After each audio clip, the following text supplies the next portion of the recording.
5,000. മുഴുവൻ ആളുകളും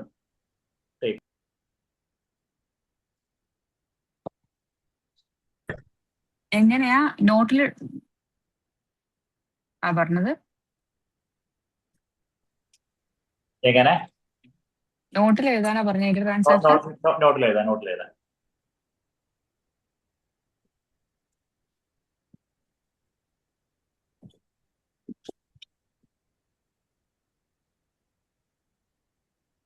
രണ്ടാമത്തത് ബാങ്കിലേക്ക് SBT ബാങ്കിലേക്ക് 5,000 രൂപ ഡെപ്പോസിറ്റ് ചെയ്തു. Deposited to bank SBT rupees 5,000. അതും ഒന്ന് ഡെബിറ്റും ക്രെഡിറ്റും എഴുതി അറിയാമെന്ന് നോക്കട്ടെ.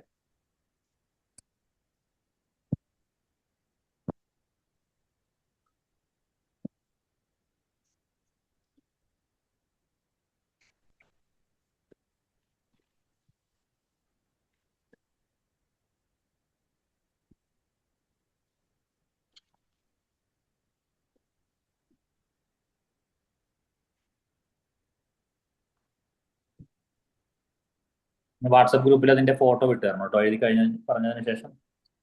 Next salary paid by cheque ₹3,000. Salary second question ഒന്ന് റിപ്പീറ്റ് ചെയ്യോ? ഡെപ്പോസിറ്റഡ് ടു ബാങ്ക് SBT ബാങ്കിലേക്ക് 5,000 രൂപ ഡെപ്പോസിറ്റ് ചെയ്തു. ആദ്യം 2 ലക്ഷം രൂപ കൊണ്ട് ബിസിനസ് തുടങ്ങി. പിന്നെ നമ്മൾ ബാങ്കിലേക്ക് ഒരു 5,000 ഡെപ്പോസിറ്റ് ചെയ്തു. മൂന്നാമത്തത് salary paid by cheque. SBT ബാങ്കിന്റെ ചെക്കാണ് കേട്ടോ. 3,000. 3,000 രൂപയുടെ SBT ബാങ്കിന്റെ ചെക്കാണ് സാലറി ആയിട്ട് കൊടുത്തത്. എമൗണ്ട് എത്രയാണ്? 3,000.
നെക്സ്റ്റ് പർച്ചേസ് അതിൻ്റെത് എമൗണ്ട് എങ്ങനെയാ എഴുതണ്ടേ? ഹലോ 6,000. ഒന്ന് വെയിറ്റ് ചെയ്യും. ഓക്കെ. ഹലോ, ഇത് കസ്റ്റമർ എന്നോട് പറയാം. ഗ്രൂപ്പിൽ ഉണ്ടായിരുന്നു ക്വസ്റ്റ്യൻസ്. എന്ത് വർക്ക് ചെയ്യാനാണോ അത് നോട്ടിൽ എഴുതാനോ? അത് നോട്ടിൽ ട്രാൻസാക്ഷൻസ് എഴുതാൻ, ഡെബിറ്റും ക്രെഡിറ്റും എഴുതാൻ അതിന്റെ എമൗണ്ട്. ഓക്കെ.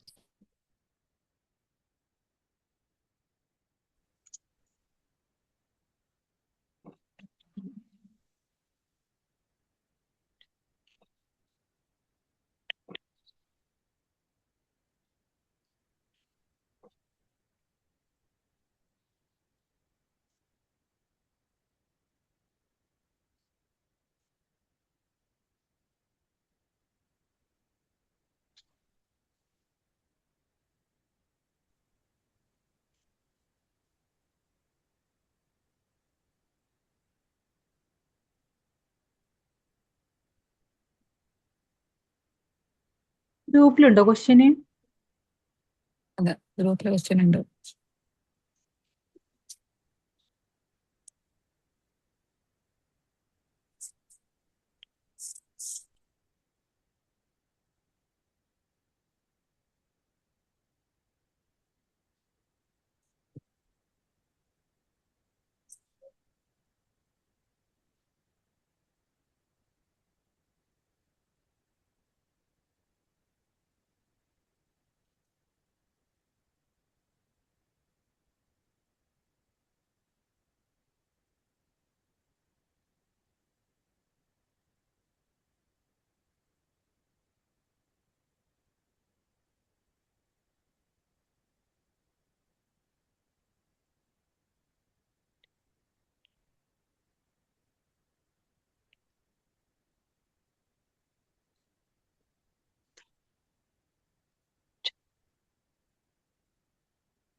എന്റെ ലെഡ്ജർ മാത്രം എഴുതി. ജേണല്. സാറെ Kiran cheque returned by bank dishonoured എന്ന് പറഞ്ഞാൽ എന്താ? അതായത് പിന്നെ എന്താ പറഞ്ഞത്, കിരൺ കി- ചെക്ക് അല്ലേ, കിരണ് ആ, പിന്നെ ഒരു ചെക്ക് അതിന്റെ മുകളിൽ തന്നില്ലേ, ചെക്ക് റിസീവ്ഡ് ഫ്രം കിരൺ എന്ന് പറഞ്ഞല്ലോ അല്ലെ. ഓക്കെ. ഈ ഒരു പാഠഭാഗം എന്ന് പറയുന്നത്, അതായത് നമ്മുടെ സിലബസ്, എന്റെ വോയിസ് ഓക്കെ അല്ലേ, ക്ലിയർ അല്ലേ? ഓക്കെ ഓക്കെ ആണ്. നമ്മുടെ സിലബസ് എന്ന് പറയുന്നത് ഓരോ നമുക്ക് തരുന്ന പ്രാക്ടീസും അല്ലെങ്കിൽ ഓരോ സെഷനും ഓരോ എക്സാമ്പിളും പുതിയ പുതിയ സംവിധാനങ്ങൾ എന്തെങ്കിലും, സാധാ ക്യാപിറ്റൽ ഡെപ്പോസിറ്റഡ് സാലറി പർച്ചേസ് ഒക്കെ ഉണ്ടാവുമെങ്കിലും ഓരോ പ്രോബ്ലത്തിലും എന്തെങ്കിലും പുതിയൊരു സംവിധാനം പഠിക്കാനുണ്ട്. അതാണ് ഇന്നത്തെ ഈ ഒരു കാര്യം. ഒരാൾക്ക് നമ്മൾ റഹീം ട്രേഡേഴ്സിന് ചെക്ക് കൊടുത്തു, റഹീം ട്രേഡേഴ്സിന് 60,000 രൂപയുടെ ചെക്ക് കൊടുത്തു. അതെല്ലാവർക്കും അറിയാനോ ചെയ്യാനുള്ളത്, എങ്ങനെയാണ് ചെയ്യാന്നുള്ളത്? ഓക്കെ. ഓക്കെ. ഈ കൊടുത്ത ചെക്കില് അവര് ചെക്ക് ബാങ്കിൽ ഡെപ്പോസിറ്റ് ചെയ്ത സമയത്ത് ക്യാഷ് ഇല്ല. 60,000 രൂപ ചെക്ക് കൊടുക്കുന്ന സമയത്ത് 60,000 രൂപയിൽ കൂടുതൽ ഉണ്ടെങ്കിലല്ലേ ആ ചെക്ക് ക്യാഷ് ആയിട്ട് അവർക്ക് കിട്ടുള്ളൂ അല്ലെ, അല്ലെങ്കിൽ അവർക്ക് ക്യാഷ് പോകുള്ളൂ. അപ്പോൾ അങ്ങനെ ക്യാഷ് ഇല്ലാതെ ചെക്ക് റിട്ടേൺ ചെയ്ത് കഴിഞ്ഞാൽ അല്ലെങ്കിൽ ചെക്ക് മടങ്ങിയാൽ എങ്ങനെ എൻറ്റർ ചെയ്യും എന്നാണ് ഈ ഒരു പ്രോബ്ലത്തിൽ നമ്മൾ പഠിക്കാൻ പോകുന്നത്. സാറെ ഇതില് കിരൺ ചെക്കാന്ന് പറയുന്നത് റഹീം ചെക്കല്ല. അല്ല, അതിന്റെ മുകളിൽ റഹീം ചെക്ക് ഉണ്ട്. റഹീം ചെക്ക് കഴിഞ്ഞിട്ടാണ് കിരൺ ചെക്ക് വരുന്നത് അല്ലേ? 1, 2. ഓക്കെ. അതുപോലെ തന്നെ ഈ കിരൺ നമുക്ക് ചെക്ക് തന്നിട്ടുണ്ട്, ഒരു 10,000 റുപ്പീസിന്റെ ചെക്ക് കിരൺ തരുകയും ചെയ്തു. ഈ തന്ന ചെക്കിലും എന്തില്ല, ക്യാഷ് ഇല്ലാത്ത ചെക്കാണ്, വെറുതെ ചെക്ക് തന്നതാണ്. ബാങ്കിൽ ക്യാഷ് കളക്റ്റിന് വേണ്ടി അയച്ച സമയത്ത് ക്യാഷ് ഇല്ലാതെ തിരിച്ചു വന്നു. ഇങ്ങനെ വന്നാൽ എങ്ങനെയാണ് സിസ്റ്റത്തിൽ ചെയ്യുക, അല്ലെങ്കിൽ അതിന്റെ എൻട്രി? ഇത് ഇന്റർവ്യൂവിനൊക്കെ ചോദിക്കാൻ സാധ്യതയുള്ളൊരു ചോദ്യമാണ്, കുറച്ച് ടഫായിട്ടൊക്കെ തോന്നും.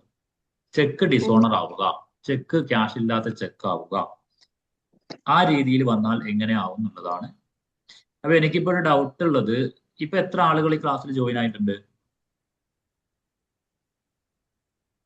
കാരണം ഞാൻ ഇന്ന് മിസ് ലീവ് ആയതുകൊണ്ടാണ് ഇന്ന് ഞാൻ എടുക്കുന്നത്. ഇപ്പൊ ഇങ്ങനെ ഇടയ്ക്ക് ഏതെങ്കിലും ദിവസങ്ങളിൽ മിസ് ഇല്ലാത്ത സമയത്ത് ജോയിൻ ആകും.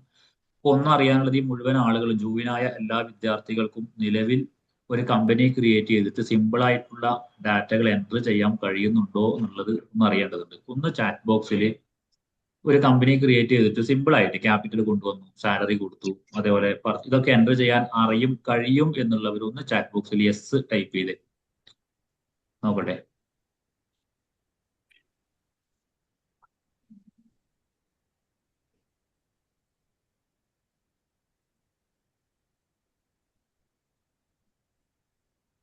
അസ്ലഹ ജയിച്ചു, ഐഷ നസീം, ഓക്കെ, എല്ലാവരും ഉഷാറാണല്ലോ. Sinan S, okay. അപ്പൊ നിങ്ങൾ ഒഴിവ് സമയങ്ങളിൽ ഈ ഒരു പ്രോബ്ലം ഒക്കെ എടുത്തിട്ട് ഒന്ന് ചെയ്ത് നോക്കുക. അല്ല ഏതെങ്കിലും ഡൗട്ട് ഉണ്ടെങ്കിൽ നിങ്ങൾ വാട്സാപ്പിൽ മിസ്സിനെ ഒന്ന് കോൺടാക്ട് ചെയ്യാം. അപ്പൊ ഞാനിത് ചെയ്യുന്നത് നിങ്ങളൊന്ന് ശ്രദ്ധിച്ച് നോക്കുക കേട്ടോ. ഓക്കെ.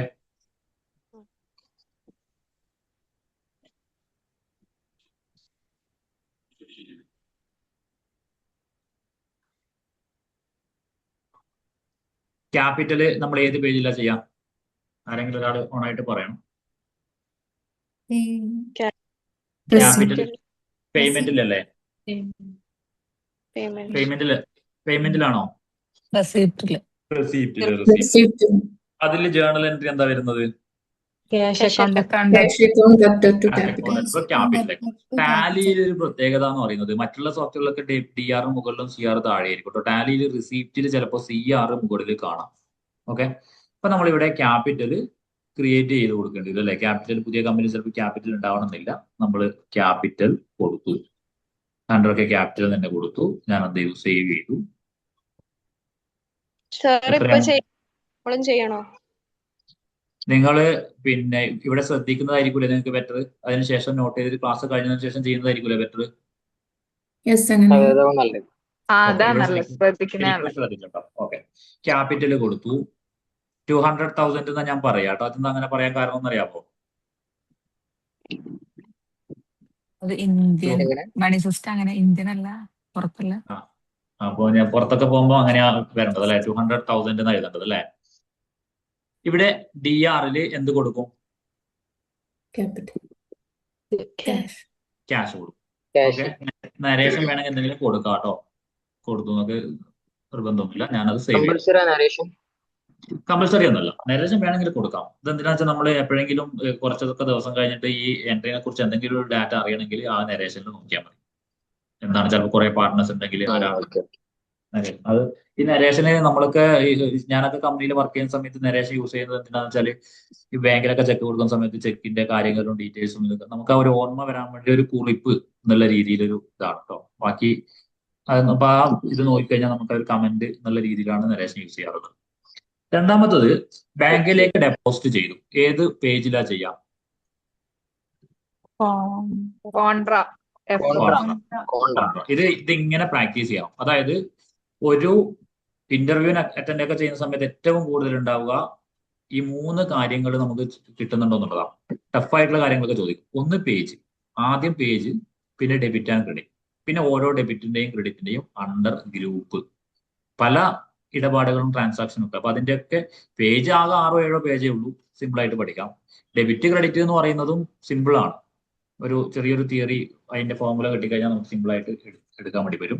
അപ്പോൾ ബാങ്കിലേക്ക് നമ്മൾ ഡെപ്പോസിറ്റ് ചെയ്യുന്നത് നമുക്ക് ഇവിടെ കൊടുക്കാം, കോൺട്രയിൽ കൊടുക്കാം. F4 കോൺട്ര ക്ലിക്ക് ചെയ്തു. CRൽ എന്ത് കൊടുക്കും?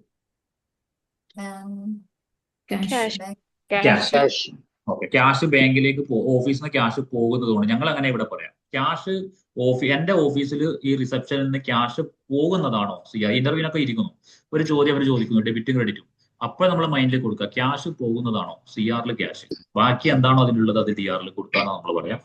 ഇവിടെ ഞാൻ ക്യാഷ് കൊടുത്തു. 5,000 ആണ് ഇവിടെ കൊടുത്തിട്ടുള്ളത്. നിങ്ങളുടെ ചോദ്യത്തിൽ ചിലപ്പോൾ ഒരു 80,000 എന്നൊക്കെ അവിടെ മാർക്ക് ചെയ്തിട്ടാണ്. അത് ഏതെങ്കിലും കുട്ടികൾ ചെയ്തു തരുന്നത്. ഈ ചെക്ക് റിട്ടേൺ ആകുമ്പോൾ, അതായത് നമ്മൾ 5,000 രൂപ ഡെപ്പോസിറ്റ് ചെയ്തിട്ട് കുറച്ച് കഴിയുമ്പോൾ 60,000 ചെക്ക് കൊടുക്കുന്നുണ്ട്. അത് ഞാൻ ആ ചോദ്യത്തുമ്പോൾ പറയാം. അപ്പൊ അത് കണ്ടിട്ട് ഈ കുട്ടി കരുതിയിട്ടുണ്ടോ അങ്ങനെ ആയതായിരിക്കും. അതുപോലെ DRൽ നമ്മൾ എന്ത് കൊടുക്കുന്നു? SBT bank account. SBT bank. എല്ലാവർക്കും അത് അറിയാറുണ്ട്, പറയുന്നവരും മാത്രമല്ല ബാക്കിയുള്ള കേൾക്കുന്നവരും. അല്ലെങ്കിൽ അത് മനസ്സിലാക്കുക, SBT ബാങ്ക് എന്ന് ഞാൻ ക്രിയേറ്റ് ചെയ്തു. ഈ SBT ബാങ്കിന് അണ്ടർ എന്താ? Bank account. Bank account.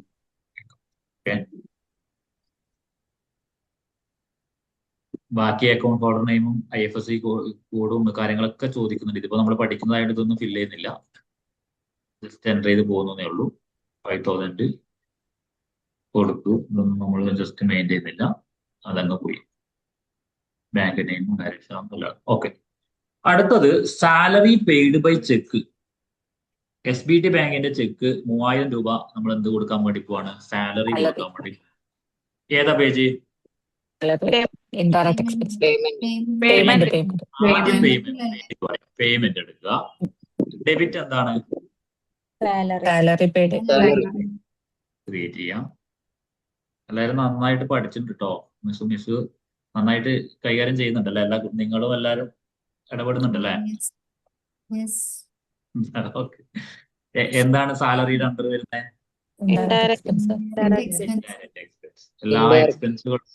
എല്ലാ എക്സ്പെൻസുകളും ഇൻഡയറക്റ്റ് എക്സ്പെൻസ് ആണോ? അല്ല. വേറെ ഏത് എക്സ്പെൻസാ ഉള്ളത്? വേജസ്, പിന്നെ റെന്റ് പെയ്ഡ്, കമ്മീഷൻ പെയ്ഡ്. അല്ല, അങ്ങനല്ല. ഈ ഡയറക്റ്റ് വേജസ് എന്ത് എക്സ്പെൻസാ? Direct expense.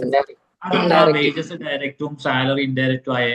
സാലറി അതെന്താ അങ്ങനെ വന്നേ? വേജസ് പ്രൊഡക്ഷന്റെ കേസിൽ ആ, നടക്കുന്ന എക്സ്പെൻസുകളൊക്കെ. ഓക്കെ. അതാരാ പറഞ്ഞുതരാ?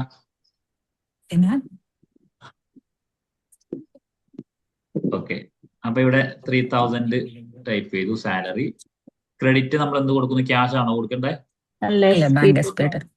SBT bank. ഓക്കെ, അപ്പൊ നിങ്ങളാ ചെയ്യുന്നത് കേട്ടോ, ഞാനല്ല ചെയ്യുന്നത്, നിങ്ങളാണ് ചെയ്യുന്നത്. ഓക്കെ, എൻട്രി ചെയ്തു. ഓക്കെ, മൂന്നാമത്തെ ചോദ്യം. Purchased ACC cement 500 NOS ₹120 from Rahim traders.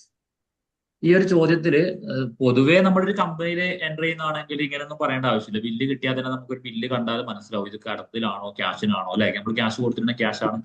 പഠിക്കുന്നതായതുകൊണ്ട് text ബുക്കിലുള്ളതോ അല്ലെങ്കിൽ ഈ ബില്ലിലൊക്കെ ഉള്ളത് കൊണ്ട് നമുക്കിത് മനസ്സിലാക്കേണ്ടി വരും. ഇപ്പൊ ഇവിടെ നമ്മൾ പറയാ റഹീം ട്രേഡേഴ്സ് എന്ന പേരുള്ളത് കൊണ്ട് അത് കടം അല്ലെങ്കിൽ ക്രെഡിറ്റ് പർച്ചേസ് ആയിരിക്കും എന്നൊക്കെ പറയാം. അപ്പോൾ ഏതായാലും 500 ക്വാണ്ടിറ്റി ACC സിമെന്റ് ആണ് ഇപ്പോൾ പർച്ചേസ് ചെയ്യുന്നത്. ഏത് പേജിലാ ചെയ്യാം? പേയ്മെന്റ്. അല്ല പർച്ചേസ്. Purchase page. പർച്ചേസ് പേയ്മെന്റിൽ ചെയ്ത പ്രശ്നമുണ്ടോ? അത് ഇല്ല. ക്യാഷിന് നമ്പേഴ്സ് ഒക്കെ കൊടുത്തതുകൊണ്ട് ഒന്നും കൊടുക്കണ്ടേ അല്ലേ? purchase. ഓക്കെ. ഇപ്പൊ പർച്ചേസിൽ ഇവിടെ നിങ്ങൾ മുകളിൽ കണ്ടോ? ഇപ്പൊ ഞാൻ മുകളിൽ ഇവിടെ വെച്ചെന്താ ഇവിടെ വായിക്കുന്നത്? സപ്ലയർ ഇൻവോയ്സ് നമ്പർ എന്ന് കണ്ടോ? ഓ. Yes. ഇപ്പൊ ഇതൊന്നും മെയിൻ ആണ്. നമ്മൾ കമ്പനിയിൽ എൻ്റർ ചെയ്യുന്ന സമയത്ത് ഈ സപ്ലയർ ഇൻവോയ്സ് നമ്പർ, ഈ പർച്ചേസ് ചെയ്ത ബില്ല് ഉണ്ടാവും, ആ ബില്ലിന്റെ നമ്പർ ആണ് ഇവിടെ കൊടുക്കേണ്ടത് കേട്ടോ. ഇപ്പൊ അതേപോലെ ഇവിടെ ഡേറ്റ് കാണുന്നുണ്ടല്ലേ? ഈ ഡേറ്റ് എന്ന് പറഞ്ഞാൽ ബില്ലിലുള്ള ഇൻവോയ്സിലുള്ള ഡേറ്റ് ആണ് ഇവിടെ കൊടുക്കേണ്ടത് കേട്ടോ. അപ്പൊ ഈ ഇൻവോയ്സ് നമ്പർ ഒക്കെ വെച്ചിട്ടായിരിക്കും പിന്നീട് പേയ്മെന്റ്. ഇപ്പൊ ഉദാഹരണത്തിന് ഞാൻ പർച്ചേസ് ചെയ്തിട്ട് ഒരു 60,000 രൂപേന്റെ പർച്ചേസ് ചെയ്തിട്ട് 10,000 രൂപയെ കൊടുക്കുന്നു. പിന്നീട് കൊടുക്കുമ്പോൾ ഇൻവോയ്സ് നമ്പറിൽ 10,000 ഒക്കെ നമുക്ക് സെലക്ട് ചെയ്യാനൊക്കെ വരും. അതൊക്കെ പിന്നീട് നമുക്ക് നോക്കാം. ഇപ്പൊ നമ്മൾ ജസ്റ്റ് പാർട്ടി അക്കൗണ്ട് നെയിമിൽ ഇവിടെ എന്ത് കൊടുക്കും? Parties account name. Yes. Party Rafi account. ഇവിടെ ക്യാഷിനാണ് പർച്ചേസ് ചെയ്യുന്നതെങ്കിൽ ക്യാഷ് എന്ന് കൊടുക്കാം അല്ലെ? ഇത് റഹീം ട്രേഡേഴ്സിൽ നിന്ന് കടമായിട്ട് ക്രെഡിറ്റ് പർച്ചേസ് അല്ലേ? അപ്പൊ എന്ത് കൊടുക്കും?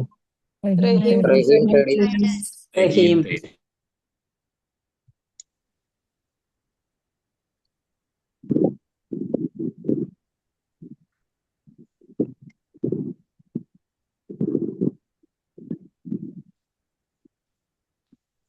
റഹീം ട്രേഡേഴ്സിന്റെ അണ്ടർ എന്താ?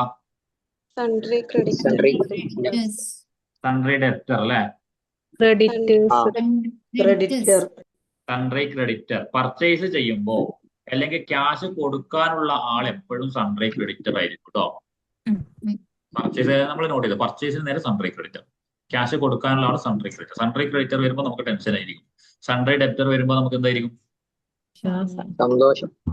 കാരണം പൈസ തരാനുള്ളതാണ്. പൈസ തരാൻ വരുന്നില്ല അല്ലെ? അവര് വരുമോ? നമ്മൾ പോയി വാങ്ങേണ്ടി വരും. മറ്റേവര് വരും, സൺട്രി ക്രെഡിറ്റേഴ്സ് വരും. ഇതിന്റെ ഒക്കെ സംഭവം എന്താണെന്ന് വെച്ചാല് ഒരു 5-ാം തീയതി ആകുമ്പോ ഉണ്ടല്ലോ നമ്മുടെ ഓഫീസിൽ ഇങ്ങനെ വരിയായിട്ട് നിൽക്കും സൺട്രി ക്രെഡിറ്റേഴ്സ് എന്നൊക്കെ പറഞ്ഞ് ഒരുപാട് കടക്കാരൻ അല്ലെ?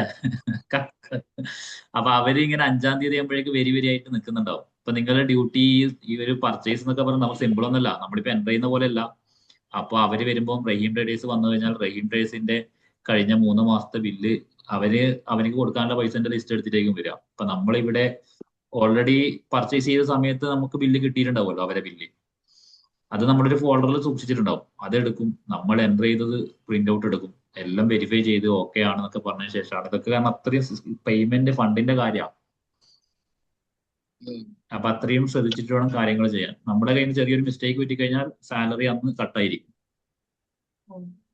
വർക്ക് ചെയ്യുമ്പോൾ അറിയാം നിങ്ങൾക്ക് ഇതിന്റെയൊക്കെ അവസ്ഥ. ഓക്കെ. പർച്ചേസ് ലെഡ്ജറിൽ എന്ത് കൊടുക്കും നമ്മളിവിടെ? പർച്ചേസ് അല്ലെ? പർച്ചേസ് നമുക്ക് ഇവിടെ ക്രിയേറ്റ് കൊടുക്കാം. പർച്ചേസിന്റെ അണ്ടർ എന്താ? Purchase account. Purchase account. ഇവിടെ കുറെ എന്തൊക്കെയോ നമുക്ക് ഓൺ ചെയ്യാൻ. ഇതൊന്നും ഇപ്പൊ ഓൺ ചെയ്യുന്നില്ല കേട്ടോ. അത് ഓരോന്ന് ചെയ്തു പോകുമ്പോൾ നമുക്ക് എല്ലാം സെറ്റിംഗ്സിൽ ഓൺ ചെയ്യും. അതിൽ കഴിഞ്ഞോ? ക്യാഷ് കഴിഞ്ഞോ? ഓക്കെ, എന്നാണ് ചെയ്യാം.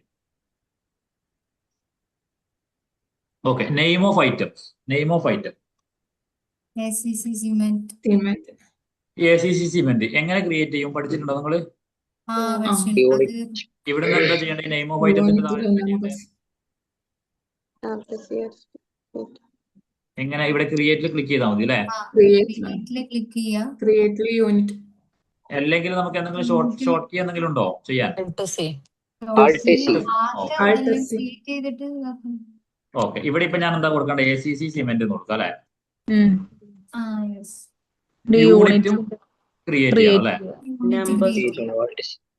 ടാലി പ്രൈമിൽ ഈ മുകളിൽ ക്രിയേറ്റ് വരൂല. ഈ ടാലി പ്രൈമിൽ വരും, ERP9 ഇവിടെ വരാറില്ല. നമ്മൾ Alt C തന്നെ അടിച്ചിട്ടാണ് ക്രിയേറ്റ് ചെയ്യാം. ടാലി പ്രൈം വന്നപ്പോ എന്താ കൂടി ഒരു ഉപകാരമായി. അവിടെ ക്രിയേറ്റ് എന്നൊരു ഓപ്ഷൻ ഉണ്ട് അല്ലെ? ഫോർമൽ നെയിമോ?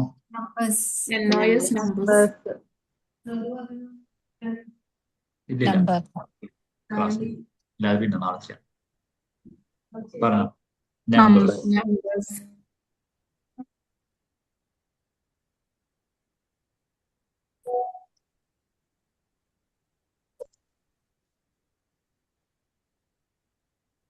ക്വാണ്ടിറ്റി എത്രയാ? Quantity 500. 500. റേറ്റോ 120. ഇങ്ങനെ തന്നെ അല്ലേ ചെയ്യാം? 120. Yes. 60,000. ഓക്കെ, ഒരു ഐറ്റംസ് അല്ലേ ഉള്ളൂ അല്ലേ? അപ്പൊ പർച്ചേസ് ചെയ്യാൻ എല്ലാവരും പഠിച്ചു. സിമ്പിൾ ആണ്. ആരെങ്കിലും അറിയാത്തവരുണ്ടെങ്കിൽ ഒന്ന് ആത്മാർത്ഥതയോടുകൂടി പറയണം കേട്ടോ വാട്സപ്പ് ഗ്രൂപ്പിൽ. കാരണം അല്ലാതെ നമ്മൾ മുന്നോട്ട് പോയി കഴിഞ്ഞാൽ നിങ്ങൾക്ക് ബുദ്ധിമുട്ടായിരിക്കും എക്സാം വരുന്ന സമയത്തൊക്കെ. ഓക്കെ, നെക്സ്റ്റ് ചോദ്യം എന്താ?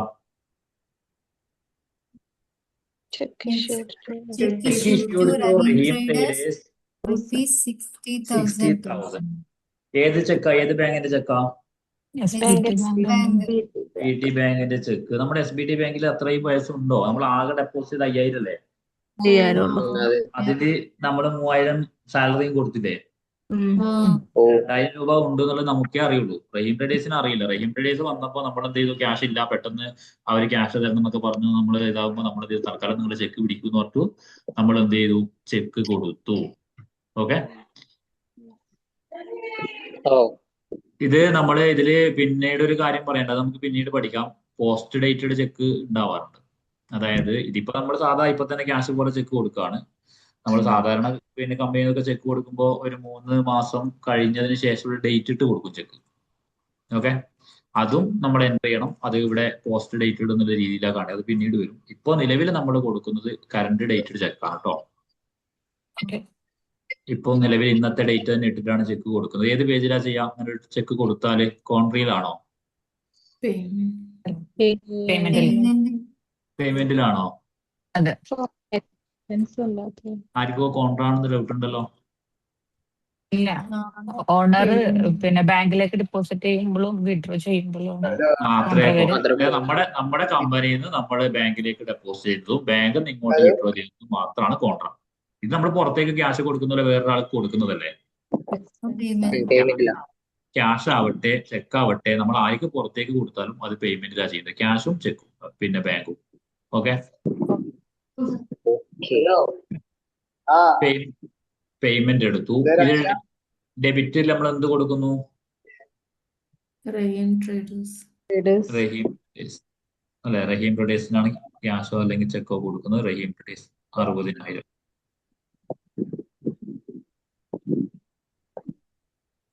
ഇവിടെ കണ്ടില്ലേ, നമ്മൾ നോക്കുന്ന സമയത്ത് തന്നെ പിന്നെ അവിടെ 60,000 ഇത് കാണിച്ചു. അതിലാണ് നമ്മൾ പിന്നെ 60,000 കൊടുത്തത് കേട്ടോ. ക്രെഡിറ്റിൽ നമ്മൾ ഏതാ കൊടുക്കുക? ബാങ്കാ. SBT ബാങ്ക് കൊടുത്തു. കണ്ട, SBT ബാങ്ക് കൊടുക്കുമ്പോൾ ഇവിടെ 58,000 റെഡ് കാണിക്കുന്നുണ്ടോ? കറണ്ട് ബാലൻസ് കൊണ്ട്. അതെന്തായിരിക്കും? ക്യാഷ് ഇല്ല അല്ലെ, അതാണ് റെഡ് കാണിച്ചത്. എന്തായാലും നമുക്ക് കൊടുക്കാം, ബാക്കി വരുന്നിടത്ത് വെച്ച് കാണാം. എൻ്റർ ചെയ്തു. ഓക്കെ, അടുത്ത ചോദ്യം എന്താ? അടുത്തത് sold SCC cement 100 at rupees 180 to Kiran. കിരണിന് 100 cement കിരണിന് വിറ്റു. ഏതാ പേജ്? Sales. സെയിൽസ് എടുക്കുക. സെയിൽസ് എടുത്ത് പാർട്ടീസിൽ എന്ത് ക്രിയേറ്റ് ചെയ്യാം? കിരണിനെ ക്രിയേറ്റ് ചെയ്ത് കൊടുക്കാം.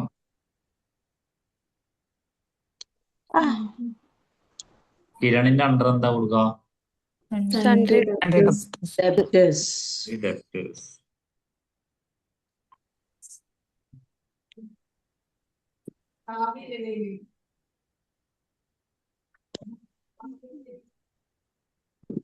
ഗവൺമെന്റ്.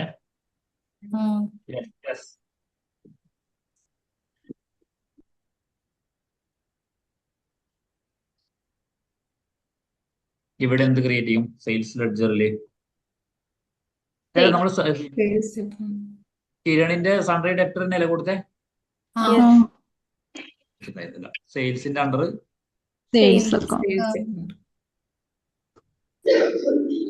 നെയിം ഓഫ് ഐറ്റം അതിവിടെ ക്രിയേറ്റ് ചെയ്യണം. അതെവിടെ ക്രിയേറ്റ് ചെയ്യണോ? ക്രിയേറ്റ് ചെയ്തതുണ്ട്. അതെ, പർച്ചേസ് ചെയ്ത് സ്റ്റോറിലുള്ള സാധനമല്ലേ നമ്മൾ സെയിൽ ചെയ്യുള്ളൂ, പുതിയ സാധനം അല്ലല്ലോ. അപ്പൊ ക്വാണ്ടിറ്റി 100, റേറ്റ് 180. ഓക്കെ, 18,000 രൂപന്റെ ഐറ്റംസ് ഉണ്ട് കേട്ടോ. അതും ഞാൻ എന്ത് ചെയ്തു? സേവ് ചെയ്തു. ഇനി അടുത്ത ചോദ്യം, cheque received from Kiran rupees 10,000. 10,000 രൂപയുടെ ചെക്ക് എന്ത് ചെയ്തിട്ടുണ്ട്? സേവ് ചെയ്തിട്ടുണ്ട്. സ്വീകരിച്ചിട്ടുണ്ട്. ഏത് പേജിലാ ചെയ്യാം? F6 റെസിപ്റ്റില് F6 receipt. receipt. എല്ലാരും നന്നായിട്ട് റീപ്ലൈ തരുന്നുണ്ട് കേട്ടോ. ഓക്കെ, ക്രെഡിറ്റിൽ എന്ത് കൊടുക്കും? കിരൺസ് കിരൺ Kiran, കിരൺ കൊടുക്കും. എമൗണ്ട് 10,000 അല്ലേ? 1,000. 10,000. ഡെബിറ്റിൽ എന്ത് കൊടുക്കും? Bank Bank. NMG. NMG. Bank NMG create ചെയ്യണം അല്ലേ? പുതിയ Yes.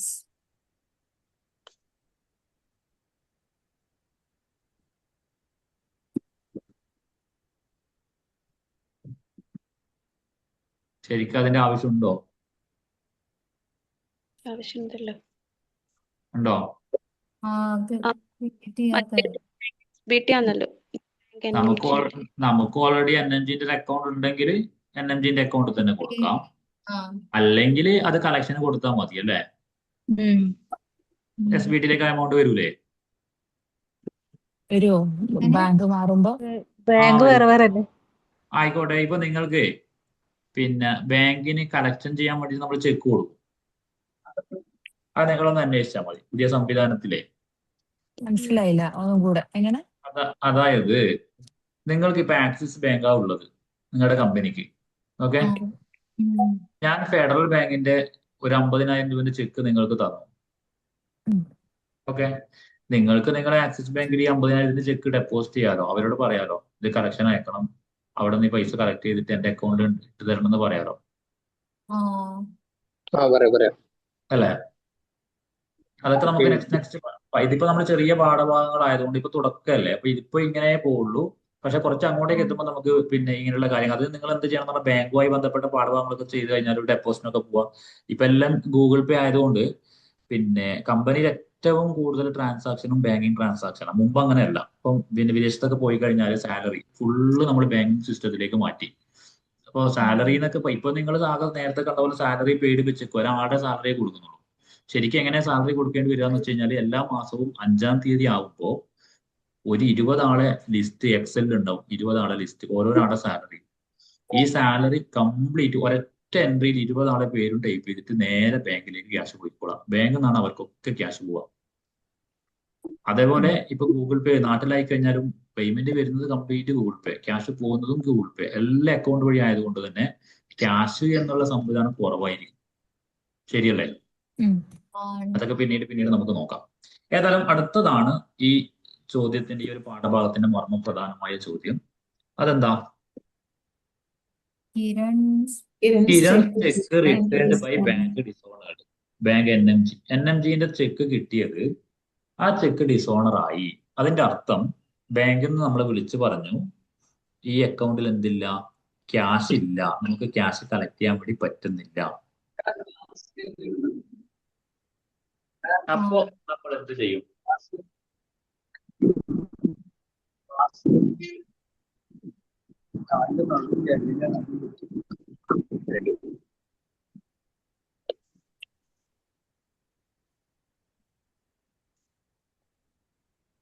എന്താ ചെയ്യാം? ആരെങ്കിലും പറയാമോ? കിരണ് ചെക്ക് തന്നു. അപ്പം ഞാനാണെങ്കിൽ എന്താ ചെയ്യാന്ന് പറയാ, അക്കൗണ്ട്സിൽ നമുക്ക് നമ്മുടേതായ കുറെ റൂളൊക്കെ യൂസ് ചെയ്യാം കേട്ടോ. നമുക്ക് ആൻസർ ശരിയായ മതിയല്ലോ. ഞാനാണെങ്കിൽ കിരണിനെ വിളിക്കും. കിരൺ, നീ ചെയ്തത് ശരിയായില്ല, നീ തന്ന ചെക്കിൽ ക്യാഷ് ഇല്ല, നീ പെട്ടെന്ന് ഇങ്ങോട്ട് വരണം എന്ന് പറയും അല്ലേ? കിരൺ വന്നു, ചെക്ക് എടുത്തിട്ട് കിരണിന് കൊടുക്കും, ഞാൻ തിരിച്ചു കൊടുക്കും. ശരിയല്ലേ? അപ്പൊ കിരണിന് ചെക്ക് കൊടുത്തതായിട്ട് നമുക്കൊരു എൻട്രി കാണിക്കാം. അപ്പൊ കൊടുക്കുന്നത് ഏത് പേജിലാ ചെയ്യാം? പേയ്മെന്റ് എടുക്കുക. പേയ്മെന്റ് എടുത്തിട്ട് ഞാൻ കിരണിന് ചെക്ക് തിരിച്ചു കൊടുക്കുന്നു. കിരണിന് ചെക്ക് കൊടുക്കുന്നു, അവന്റെ ചെക്ക് എനിക്ക് വേണ്ട, ചെക്ക് കൊടുക്കുന്നു. അപ്പൊ എന്താ എൻട്രി വരിക? Very good. Kiran account bank bank ഏത് ബാങ്കാണോ നമ്മൾ നേരത്തെ ചെയ്തത് പോകണമെന്ന് അതന്നെ. പറഞ്ഞു കഴിഞ്ഞാൽ പിന്നെ പോകുന്ന ഇവിടേക്ക് പോകുന്ന പറഞ്ഞു മുക്കത്തേക്ക് നാളെ പോകും തോന്നുന്നു. എനക്കാളും ഇറങ്ങാൻ കഴിയാന്ന് വെച്ചിട്ടല്ലേ എത്ര ക്രെഡിറ്റിൽ എന്താ കൊടുക്കുക നമ്മള്? എങ്ങോട്ടെങ്കിലും ഒന്ന് ഇറങ്ങണം. Bank bank NMG. Bank NMG അല്ലേ? നേരത്തെ ക്രെഡിറ്റ് ചെയ്ത് അത് കൊടുക്കാം. അപ്പൊ NMG. Sir okay. താഴെ വേറെ ആരോ സംസാരിക്കുന്നുണ്ട്. മൈക്ക് മ്യൂട്ട് ചെയ്തിട്ട് സംസാരിക്കണേ. ബോറടിക്കാണ്. വിളിക്കുന്നുണ്ടെങ്കിൽ. എന്ത് ബോറടിക്കാനാ? ഓക്കെ. ഇപ്പൊ ഓക്കെ അല്ലേ? കിരണിന്റെ താഴെ എൻ്റർ ചെയ്തത് മനസ്സിലായിട്ടില്ല. എങ്ങനെ ഇവിടുന്ന് ഓട്ടോ വിളിക്കും? അഡ്ജസ്റ്റ് റെഫറൻസ് അഡ്വാൻസ് അത് അല്ല, ഉണ്ടാവും. അത് ജസ്റ്റ് അതിൽ വന്ന കേട്ടോ. അതായത് പിന്നെ 18,000 രൂപന്റെ ബില്ലാണ് ആദ്യം കിരൺ ഉണ്ടായത്. ഓക്കെ. എന്തിനാണ്? ഓക്കെ. അപ്പൊ അത് 18,000 ആയി മാറിയതാ. 8,000 നമ്മൾ കൊടുത്തു. ആ 8,000 തിരിച്ചു വന്നു. അത് 18,000 എൻട്രി അടിച്ചപ്പോ ഓൾറെഡി അതിൽ വന്നതാ. അതില് വന്നതാ. എന്റെ അടിച്ച സമയത്ത് വന്നതാ കേട്ടോ. ബാങ്ക് NMG 10,000 തിരിച്ചു കൊടുത്തു. ഇത് മനസ്സിലായില്ലേ? കിരണും ബാങ്ക് NMGയും. ഓക്കെ. വേറൊരു കാര്യം ശ്രദ്ധിക്കേണ്ടത്, ചിലപ്പോ നീ പുറത്ത് വിളിച്ചോക്കിനോ? സംസാരിക്കുന്നുണ്ടെങ്കിൽ മേക്ക് ഓഫ് ചെയ്യണേ. ഇത് റെക്കോർഡ് തന്നെ ആകുമ്പോ വിളിക്കണോ? ഇവിടെ കീഴ്വാര സംസാരിക്കുന്ന ആള് ആരാ? അവരോടൊന്ന് മേക്ക് മ്യൂട്ട് ചെയ്യാൻ വേണ്ടി പറഞ്ഞു. പൈസ നീ ചേർത്തിലേക്ക് പോകുന്നില്ല. നാഫിയ സംസാരിക്കുന്ന ഇവിടെ കേൾക്കുന്നുണ്ട് കേട്ടോ. മൈക്ക് മ്യൂട്ട് ചെയ്ത് ഫോൺ വിളിക്കുക. നാഫിയ ഹൻസൽ കേൾക്കുന്നില്ല? ഒരു മിനിറ്റ്. ഓക്കെ. അപ്പോ കിരണിന് ചെക്ക് തിരിച്ചു കൊടുത്താൽ അല്ലെങ്കിൽ ചെക്ക് റിട്ടേൺ ആയാൽ എങ്ങനെയാണ് ചെയ്യേണ്ടതെന്ന് പഠിച്ചില്ലേ?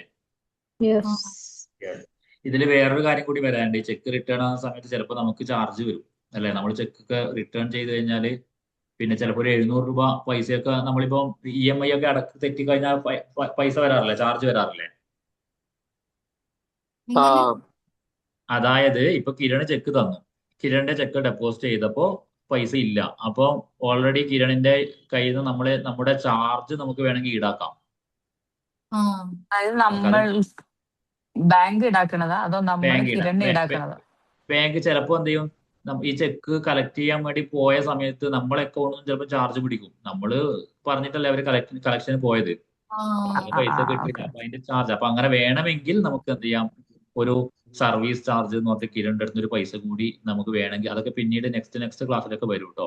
അതിന് വേറെ പേജ് ഉണ്ടാകണം. അതിന് ഒന്നുകിൽ നമുക്ക് എന്ത് ചെയ്യാം, ഈ കിരണിന്റെ അടുത്ത് നമ്മൾ മുകളിൽ 10,000 കൊടുത്തില്ലേ, അവിടെ വേണമെങ്കിൽ നമുക്ക് എന്താക്കാം. ഇപ്പൊ ഞാൻ ഉദാഹരണത്തിന് ഒരു 1000 രൂപ സർവീസ് ചാർജ് പിടിക്കുന്നത് കരുതാം. ഓക്കെ. അല്ലെങ്കിൽ ഒരു 700 രൂപ. അപ്പൊ ഞാൻ എന്ത് ചെയ്യുന്ന അറിയാവോ, പിന്നെ ഇവിടെ കിരണിന്റെ അടുത്ത് 10,700 കൊടുക്കും. ഓക്കെ.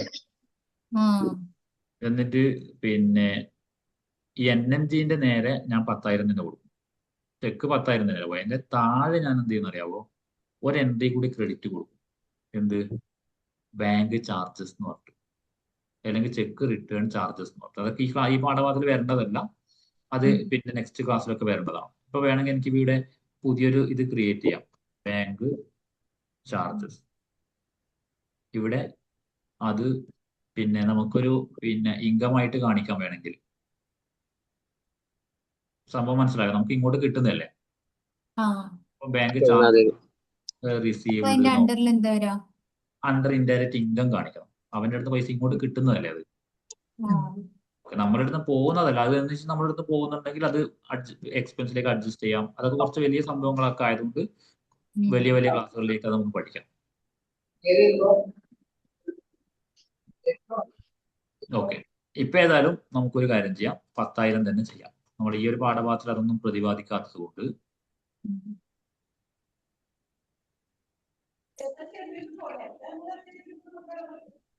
ഓക്കെ. അടുത്ത ചോദ്യം എന്താ?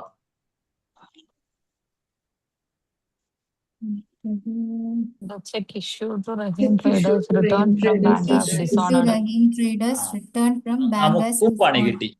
ഉടനെ തന്നെയാണ് റഹീമിന്റെ കോള്. റഹീം ട്രേഡേഴ്സിന്റെ കമ്പനിയിൽ നിന്ന് ഒരു കോള് വരുന്നു. നിങ്ങൾ തന്ന ചെക്ക് ക്യാഷ് ഇല്ല, ബാങ്കിലും പോയപ്പോ അവിടെ ബാലൻസ് 3000 മാത്രമേ ഉള്ളൂ.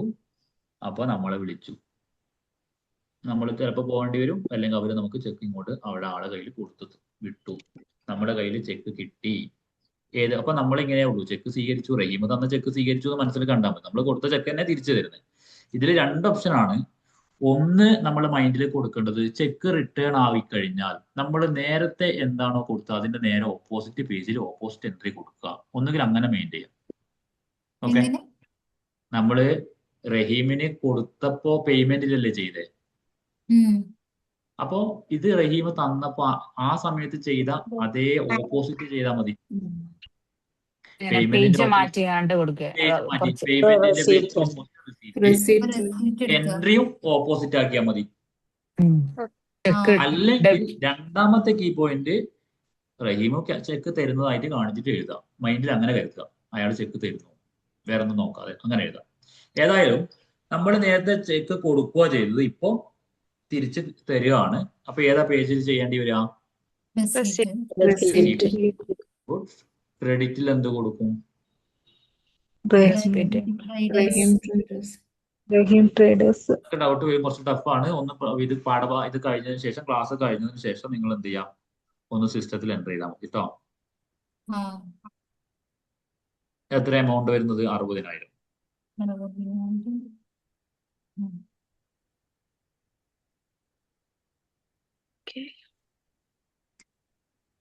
ഡെബിറ്റിൽ എന്ത് കൊടുക്കും? Bank SP. അത്രേ ഉള്ളൂ. ഇതൊരു ചെറിയൊരു പ്രോബ്ലം ആണ്, സിമ്പിൾ ആണ്, ചെയ്ത് കഴിഞ്ഞു. ചെക്ക് നമ്പർ ഒക്കെ കൊടുക്കണ്ട അപ്പോ? ചെക്ക് നമ്പർ ഇപ്പോ ഞാൻ ഇതിൽ പറയുന്നില്ല കേട്ടോ, ഇപ്പൊ കൊടുക്കുന്നില്ല. നമുക്ക് കുറച്ച് വലിയ പാഠഭാഗം വഴി കൊടുക്കാം. അത് എൻ്റർ ചെയ്യുന്ന സമയത്ത് നമ്മൾ ജസ്റ്റ് ചെക്ക് നമ്പറിന്റെ പാഠഭാഗം കണ്ടല്ലോ, അവിടെ ജസ്റ്റ് എൻ്റർ ചെയ്ത് കൊടുത്താൽ മതിയാവും. നമ്മൾ ചെയ്തതൊക്കെ നോക്കാൻ വേണ്ടിയിട്ട് നിങ്ങൾ എന്താ ചെയ്യാ, നമ്മുടെ കീബോർഡിലെ പേജ് അപ്പ് ചെയ്തിട്ട് ഇങ്ങനെ നമുക്ക് പോവാം.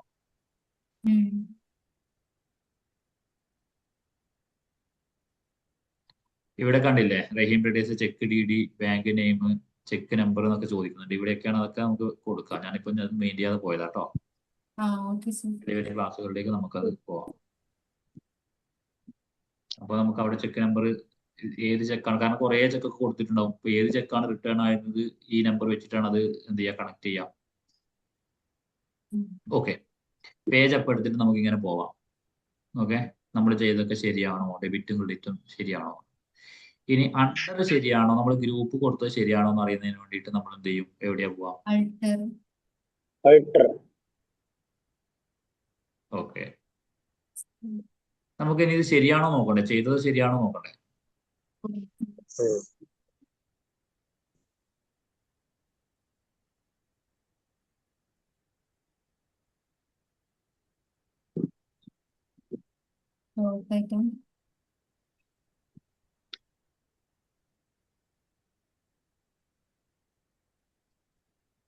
എവിടെയാ പോവാ?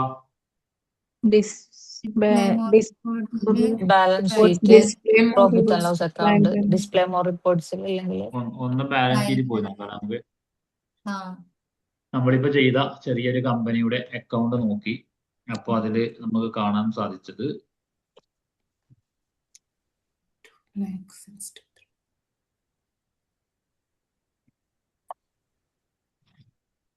പിന്നെ ക്ലോസിംഗ് സ്റ്റോക്ക് ഒക്കെ ഇവിടെ ഉണ്ട് കേട്ടോ. ക്ലോസിംഗ് സ്റ്റോക്ക് ഒന്ന് ക്ലിക്ക് ചെയ്തപ്പോൾ AC സിമെന്റ് 400 എണ്ണം ഉണ്ട് കേട്ടോ, 120 രൂപ വരെയുള്ള. അപ്പൊ അതിൽ പറഞ്ഞു 500 എണ്ണം നമ്മൾ പർച്ചേസ് ചെയ്തു. ഇൻവാർഡ് കണ്ടില്ലേ, ഓൺവാർഡ് 100 എണ്ണം കൊടുത്തു. ബാക്കി 400 ഐറ്റംസ് ഇവിടെ ക്ലോസിംഗ് ബാലൻസ് ആയിട്ട് കാണുന്നുണ്ട്. അതേപോലെ സൺഡേ ഡെപ്റ്റേഴ്സിനെ ക്ലിക്ക് ചെയ്തപ്പോൾ